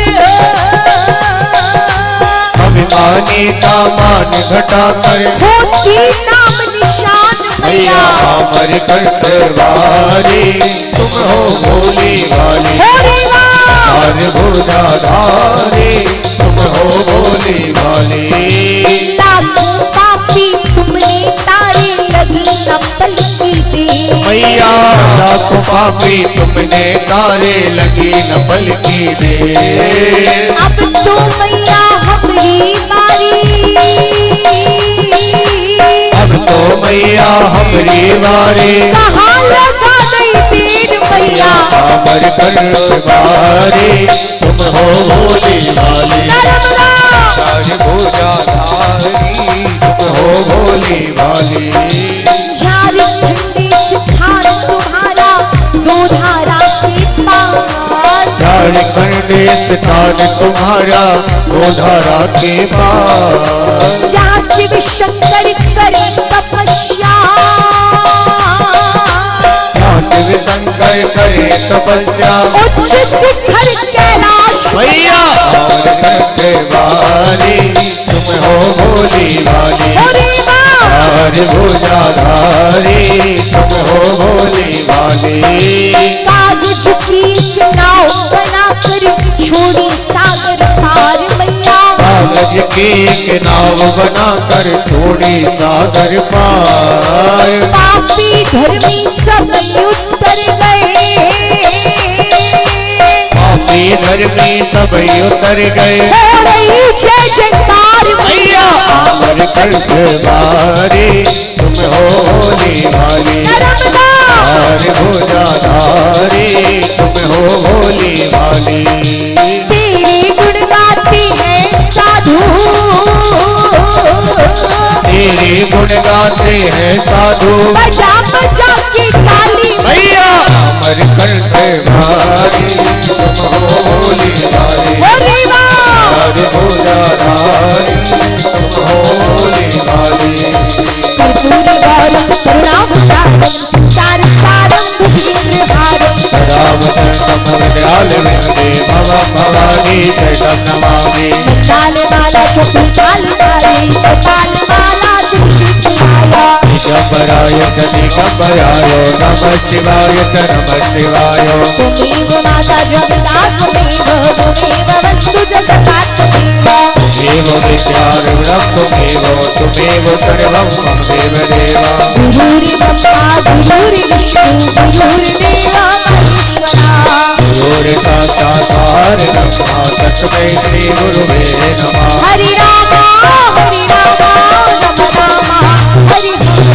हरे कृष्णा कृष्ण कृष्ण हरे हरे हरि राम राम राम हरि हरि हरे कृष्णा कृष्ण कृष्ण हरे हरे हरे राम राम राम हरे हरे हरे कृष्ण कृष्ण कृष्ण हरे हरे हरे राम राम राम हरे हरे हरे कृष्ण कृष्ण कृष्ण हरे हरे। नटखट वंशी वाली गोकुल की राजा मेरी अखियां तरस गई अब तो आजा बनती वाले गोकुल के राजा मेरी अखियां तरस गई अब तो आजा। प्रभु नटखट वंशी वाली गोकुल की राजा मेरी अखियां तरस गई अब तो आजा बनती वाले गोकुल के राजा मेरी अखियां तरस गई अब तो आजा। मेरी अखियां तरस गई अब तो आजा मेरी अखियां तरस गई अब तो आजा। मेरी अखियां तरस रही अब तो आजा मेरी अखियां तरस रही अब तो आजा। मेरी अखियां तरस रही अब तो आजा। जलेनि शीतलीकरणं महापुष्पेति देवादि वंदनं महामंत्र पुष्पांजलि हरिः ओम मा ओम जिग्नेनि जग्नमय जन्त देवास्तानि धर्माणि प्रथमान्यासन्नाते हनाकं महिमानः सृञ्जत पूर्वेशाद्याः सन्ति देवाः। ओम राजाधिराजाय प्रसय्यशायिने नमो वयं वैष्णवणाय कुर्महे शमी कामान् कामकामाय मह्यं कामेश्वरो वैश्रवणो ददातु कुबेराय वैश्रवणाय महाराजाय नमः। ओम स्वस्तितां राज्यं भोज्यं स्वराज्यं वैराज्यं पारमेष्ठ्यं राज्यं महाराज्यमाधिपत्यमयं शमन्तप्रियायै शास्त्रभौमः सर्वायुगान्तादा प्रार्धात पृथिव्यै समुद्रपर्यन्ताय एकराडिति सपेश श्लोको विगीतो मरुतः परिवेष्टारो मरुदस्यावशन्गिरे आविक्षतस्तकामा प्रेर विश्वे देवा सभासद इति ओम विश्वतक्षरद विश्वदो मुखो विश्वदो बाहुरुत विश्वतिस्पात संभाव्यान्धमति सम्पत्तिर्द्यावा भूमिजन्यन् देवेकः ओम एकदन्ताय विद्महे वक्रतुण्डाय धीमहि तन्नो दन्तिः प्रचोदयात् ओम कात्यायनी च विद्महे कन्याकुमारी च धीमहि तन्नो देवीः प्रचोदयात् ओम नारायणाय विद्महे वासुदेवाय धीमहि तन्नो विष्णुः प्रचोदयात् ओम तत्पुरुषाय विद्महे महादेवाय धीमहि तन्नो रुद्रः प्रचोदयात् ओम अंजनीनन्दनाय विद्महे वायुपुत्राय धीमहि तन्नो हनुमत् प्रचोदयात् नानासुगन्धपुष्पाणि यथा कालोद्भवानि च पुष्पाञ्जलिं मया दत्त्वा ग्रहण परमेश्वर शांघाय सपरिवाराय साउधाय शक्तिकाय शवानुभाय मंत्रपुष्पाञ्जलिं समर्पयामि।